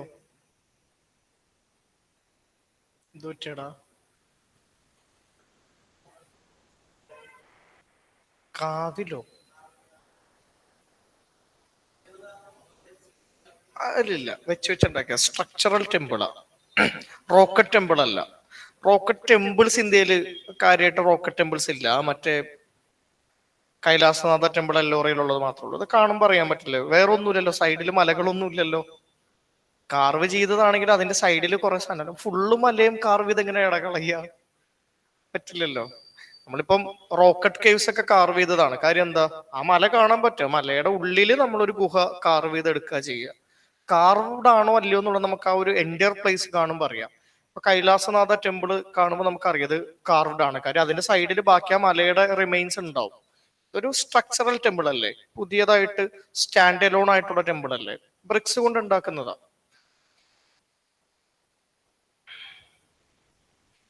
ഡെവലപ്മെന്റ്സിൽ വരുന്ന ലിറ്ററേച്ചറിൽ വരുന്ന ഡെവലപ്മെന്റ്സ്.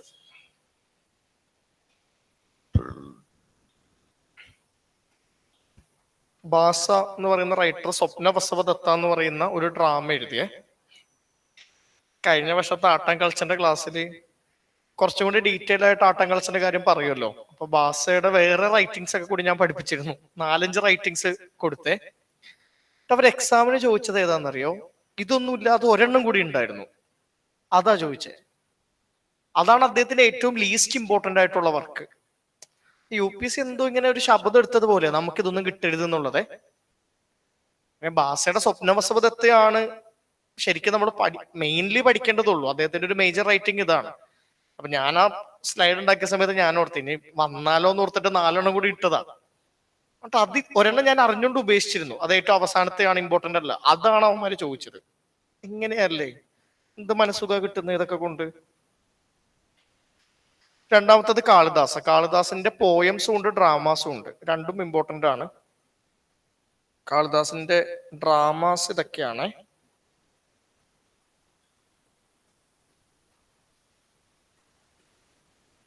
അഭിജ്ഞാന ശാകുന്തള.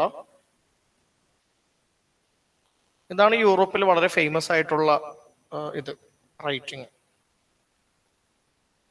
വിക്രമോർവശീയ,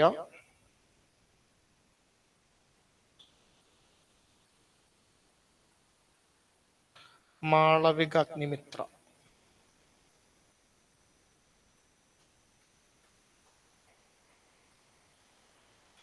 ഇത് മൂന്നുമാണ് അദ്ദേഹത്തിന്റെ ഇമ്പോർട്ടന്റ് ആയിട്ടുള്ള ഡ്രാമാസ്. അദ്ദേഹത്തിന്റെ പോയംസ് എന്ന് പറയുന്നത്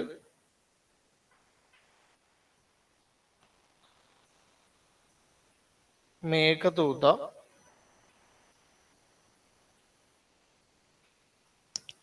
കുമാരസംഭവ.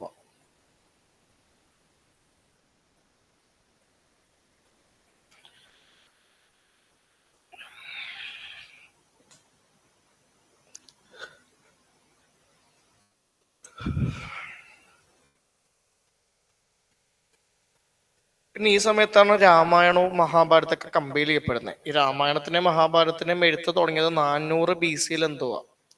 ഇത് എഴുതി തീർന്നത് 400 AD. വെറും 800 വർഷം എടുത്തിട്ടുള്ളൂ. അതുകൊണ്ടാണ് ഇത്ര ബ്രഹ്മാണ്ഡ കൃതികളായിട്ട് ഇത് മാറുന്നതുവേ. നമ്മള് പൊതുവെ മിത്തോളജിയുടെ ഭാഗമായിട്ട് കേൾക്കുന്നത് പോലെയല്ല കേട്ടോ ശരിക്കും ഇതൊക്കെ എഴുതപ്പെട്ടേക്കുന്നത്. വാൽമീകിയും അല്ലെങ്കിൽ വ്യാസനും ഇരുന്നങ്ങ് എഴുതി അങ്ങനെയല്ല, വർഷങ്ങൾ എടുത്ത് എഴുതിയത്. ഒരാൾക്ക് എഴുതാൻ പോലും പറ്റില്ല. പിന്നെ ഇതിന്റെ എഴുത്തിന്റെ ലാംഗ്വേജ് ഒക്കെ നോക്കിക്കഴിഞ്ഞാൽ മനസ്സിലാവും. ഓരോ കാലഘട്ടത്തിനും അതിൻ്റെതായിട്ട് ലാംഗ്വേജ് ഉണ്ടാവുമല്ലോ. ആ ലാംഗ്വേജ് ഒക്കെ ഇതിനെ സ്വാധീനിച്ചിട്ടുണ്ട്. അപ്പം ഒരാൾ എഴുതിയതല്ല. ഇപ്പം വാൽമീകി ജീവിച്ച കാലഘട്ടത്തിൽ ഇല്ലാത്ത വാക്കൊക്കെ ഉണ്ട് അതിൻ്റെ ഉള്ളിൽ. അപ്പൊ വാൽമീകി അല്ല ആ വാക്ക് എഴുതിയേക്കുന്നത്, പിന്നീട് എഴുതി ചേർക്കപ്പെട്ടേക്കുന്നതാ. ശരിക്കും നമ്മൾ വിശ്വസിക്കുന്നത് എന്താന്ന് വെച്ച് കഴിഞ്ഞാൽ കുഞ്ഞൊരു കഥയാണ്. ആ ബേസ് ആയിട്ടുള്ള ഒരു കോർ ആയിട്ടുള്ള ക്രിറ്റിക്കൽ ആയിട്ടുള്ള ആ ഒരു ടെക്സ്റ്റിനെ പിന്നീട് പല പല ലെയേഴ്സ് ആഡ് ചെയ്ത് ഒരു ബ്രഹ്മാണ്ഡ കൃതിയാക്കി മാറ്റിയതാണ്. വർഷങ്ങളോളം എടുത്ത്, നൂറ്റാണ്ടുകളോളം എടുത്ത്. അപ്പൊ ഇപ്പോഴാണ് അതിന്റെ ഒരു കംപ്ലീഷൻ കഴിയുന്നത്. ഗുപ്ത പീരീഡിലാണ് ഇത് എഴുതി തീർന്നതായിട്ട് ഹിസ്റ്റോറിയൻസ് മനസ്സിലാക്കുന്നത്. രാമായണവും അതെ, മഹാഭാരതവും അതെ. ഈ രണ്ട് ബുക്കിലെയും പ്രധാനപ്പെട്ട സാധനങ്ങളൊക്കെ പിന്നീട് കുറെ കഴിഞ്ഞ് എഴുതിയേക്കുന്നതാണ്.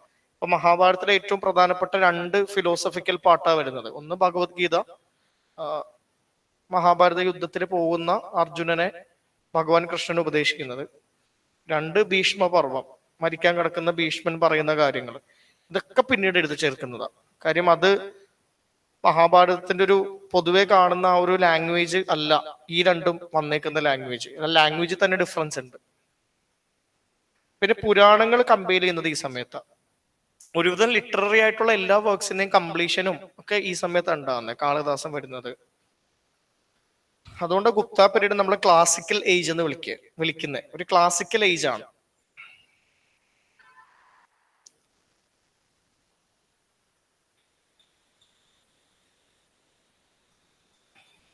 ഇനി അടുത്തതായിട്ട് പോസ്റ്റ് ഗുപ്ത പീരീഡ്, ഗുപ്താസിന്റെ ഡിക്ലൈന് ശേഷം പിന്നെ നടക്കുന്ന കാര്യങ്ങൾ. ഇതൊന്ന് മാപ്പായിട്ടൊന്ന് വരച്ചെടുക്കണേ. ഇത്രയും ഡൈനാസ്റ്റീസ് വരുന്നുണ്ട്. പുനാസ് മനസ്സിലായല്ലോ.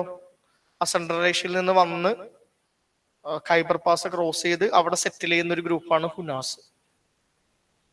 പിന്നെ പുഷ്യഭൂതി എന്ന് പറയുന്ന ഒരു ഡൈനാസ്റ്റി ബേസ്ഡ് ഇൻ സ്ഥാനീശ്വര. ഇന്നത്തെ താനേശ്വർ ആണ്. ഇന്നത്തെ താനേശ്വർ, അന്ന് സ്ഥാനീശ്വര എന്നാണ് അതിനെ വിളിക്കുക. പിന്നെ മൗഖരീസ് എന്ന് പറയുന്ന ഒരു group, they are based in Kannauj base ചെയ്തിട്ട് മൗഖരി എന്ന് പറയുന്ന ഒരു ഗ്രൂപ്പ്. പിന്നെ ലേറ്റ് ഗുപ്താസ് ഉണ്ട്. അവർ വളരെ കുഞ്ഞൊരു എംപയർ ആയിട്ട് ഒതുങ്ങി കൂടുന്നുണ്ട്. അവര് പാടലിപുത്രയിൽ തന്നെ. പിന്നെ ആസാമിന്റെ ഭാഗത്ത് വർമ്മൻസ് എന്ന് പറയുന്ന ഒരു ഗ്രൂപ്പ് വരുന്നുണ്ട്. പിന്നെ കാലാചൂരീസ്, മൈത്രഗാസ്, ചാലുക്യാസ്, പല്ലവാസ്, ചേരാസ്, പാണ്ഡ്യാസ്. ചേരാസും പാണ്ഡ്യാസും പിന്നെ 200 BC വന്നിട്ട് പിന്നെ പോകുന്നേ ഇല്ലല്ലോ, എന്നും ഉണ്ടല്ലോ. ചേരാസും പാണ്ഡ്യാസും അവിടെ കണ്ടിന്യൂ ചെയ്യുന്നുണ്ട്. പിന്നെ ബാക്കി കുറെ ആളുകൾ. ഇവരെല്ലാവരുടെയും പേരൊന്ന് എഴുതിയെടുത്തേ. എക്സാമിന് വന്നതാണ്. 2021 ഈ ഒരു ചോദ്യം ഉണ്ടായിരുന്നു. In the first half of 7th century, അതായത് 600കളുടെ തുടക്കത്തിൽ ഇന്ത്യയിൽ ഉണ്ടായിരുന്ന പൊളിറ്റിക്കൽ ഡൈനാസ്റ്റീസ് ആരൊക്കെയാണ്?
ഇന്നലെ ഹജയിൽ നിന്ന് sitaphal shake, sitaphal cream കുടിച്ചതാ.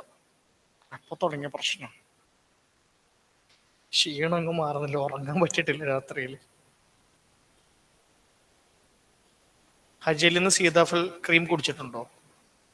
ഹജിയലില്ലേ juice ഒക്കെ കട, അവിടുത്തെ അവരുടെ മെയിൻ ഒരു സിഗ്നേച്ചർ ഐറ്റം ആണ്. വെറൈറ്റി ടേസ്റ്റാ. ഞാൻ അതൊക്കെ കുടിക്കാറുണ്ട്, പക്ഷെ ഇന്നലെ അത് കഴിച്ചത് വയറിന് പിടിച്ചിട്ടില്ല.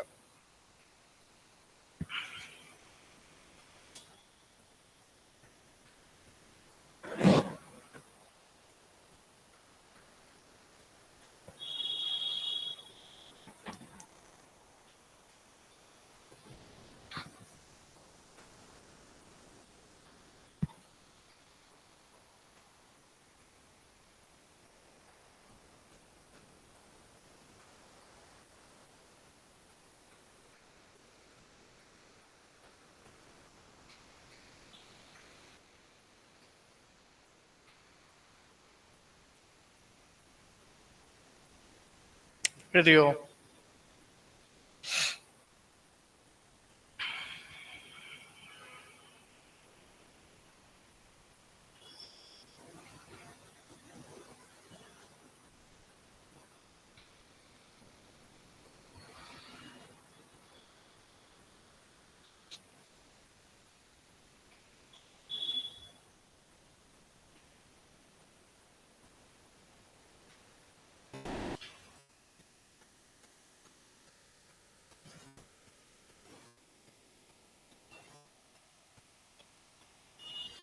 അതിൽ കൊടുത്തേക്കുന്ന ചെറിയ സ്ഥലങ്ങളൊന്നും എഴുതിയെടുക്കണമെന്നില്ല കേട്ടോ, ആ എംപയറിന്റെ പേര് മാത്രം.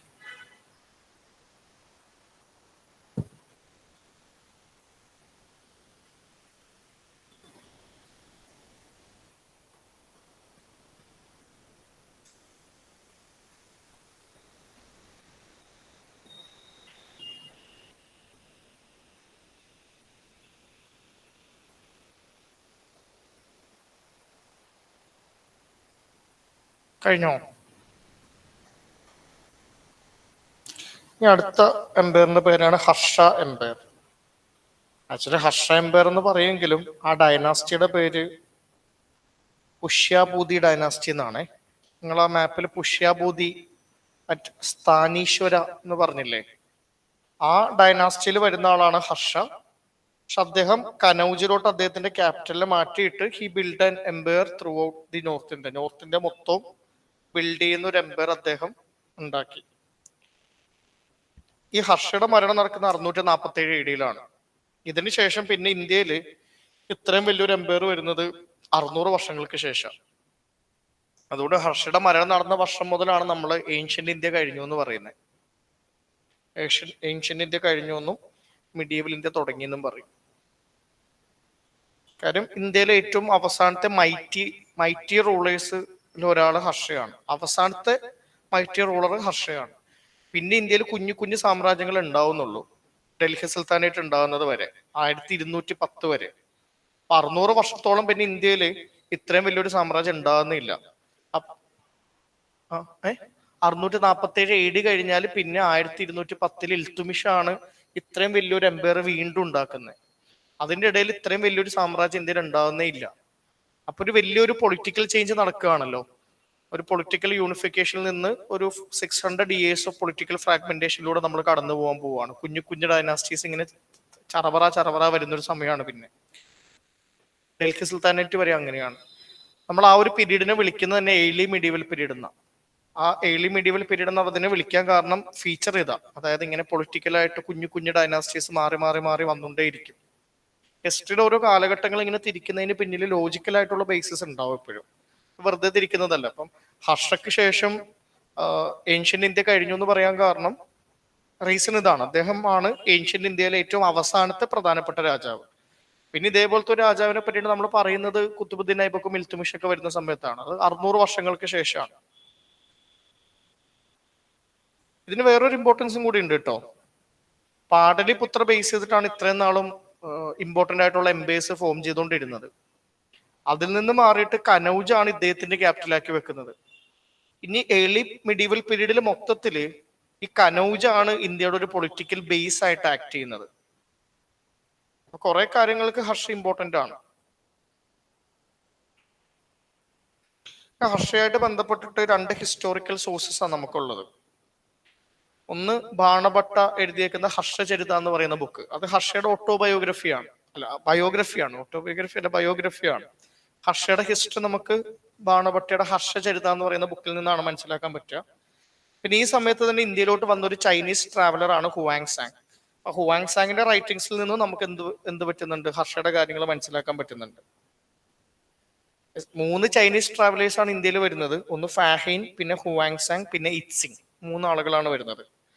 ഫാഹൈൻ വരുന്നത് ഗുപ്ത പീരീഡിലാണ്, ഹുവാങ് സാങ് വരുന്നത് ഹർഷ പീരീഡില്, ഇറ്റ്സിങ് വരുന്നത് പാല പീരീഡില്. അതായത് കോൺസിക്യൂട്ടീവ് ആയിട്ടുള്ള 3 ടൈം പീരീഡ്. ഗുപ്താസ്, ഹർഷയ്ക്ക് ശേഷമുള്ള പീരീഡാണ് ബംഗാളില് പാല റൂളേഴ്സ് ഭരിക്കുന്ന സമയം. അതായത് പോസ്റ്റ് ഹർഷ പീരീഡിലാണ് ഇറ്റ്സിങ് എന്ന് പറയുന്ന ഒരാൾ വരുന്നത്. ഈ ചൈനീസ് ട്രാവലേഴ്സിനോടൊക്കെ UPSCക്ക് ഒരു ഭ്രമമുണ്ട്, അതുകൊണ്ട് ചിലപ്പോൾ ചോദ്യമായിട്ട് വരാം. ഇത്രയും കാര്യങ്ങളാണ് നമുക്ക് ഏൻഷ്യന്റ് ഹിസ്റ്ററി ആയിട്ട് ബന്ധപ്പെട്ടിട്ടുള്ളത്. ഇനി നമുക്ക് മിഡീവൽ ആണ് അടുത്ത ക്ലാസ് മുതൽ തുടങ്ങുക. അടുത്ത ക്ലാസ് മുതൽ തുടങ്ങാൻ പറ്റുള്ളൂ, കാര്യം മറ്റേ ബാച്ചും കമ്പൈൻഡ് ആയതുകൊണ്ടാണ്. പിന്നെ ഏൻഷ്യന്റ് ഹിസ്റ്ററിയിൽ പ്രിലിംസിന് വരുന്ന കുറച്ച് സാധനങ്ങളും കൂടി ഉണ്ട് കേട്ടോ. അതായത് പ്രിലിംസിന് വളരെ ഫാക്ച്വൽ ആയിട്ട് വരുന്ന കുറച്ച് സാധനങ്ങളും കൂടി ഉണ്ട്. അത് നമുക്ക് പ്രിലിംസിന്റെ ആ ഒരു മോഡ്യൂൾ സെഷൻ വരുന്ന സമയത്ത് ഞാൻ എടുക്കാം. ഇപ്പൊ ഇത്രയൊക്കെ ഒന്ന് പഠിച്ചു വെക്കുക എന്നുള്ളതാണ്. നല്ലോണം വായിക്കണേ. ഓൾഡ് NCERT ബുക്കെങ്കിലും തറവായിട്ട് വായിക്കുക. ക്ലാസ് നോട്ട്സ് നല്ലോണം ഒന്ന് ഇൻഗ്രീൻഡ് ആക്കുക. എന്നാലും മാത്രമാണ് മറ്റേ ക്ലാസ്സിലൊരു നമുക്ക് പെട്ടെന്ന് പഠിച്ചു പോകാൻ പറ്റുള്ളൂ. മാത്രമല്ല ആർട്ട് ആൻഡ് കൾച്ചർ ഞാനായിരിക്കും എടുക്കുന്നത്, ചിലപ്പോൾ അല്ലായിരിക്കാം. പക്ഷെ അത് മനസ്സിലാക്കണമെന്നുണ്ടെങ്കിൽ ഇത് അറിഞ്ഞിരിക്കൽ ഇമ്പോർട്ടന്റ് ആണ്. ഇത് അറിയുമ്പോൾ മാത്രമാണ് അതിന് പെട്ടെന്ന് നമുക്ക് പഠിച്ചു പോകാൻ പറ്റുള്ളൂ. ശരി ഗൈസ്, അടുത്ത ക്ലാസ്സിൽ കാണാം.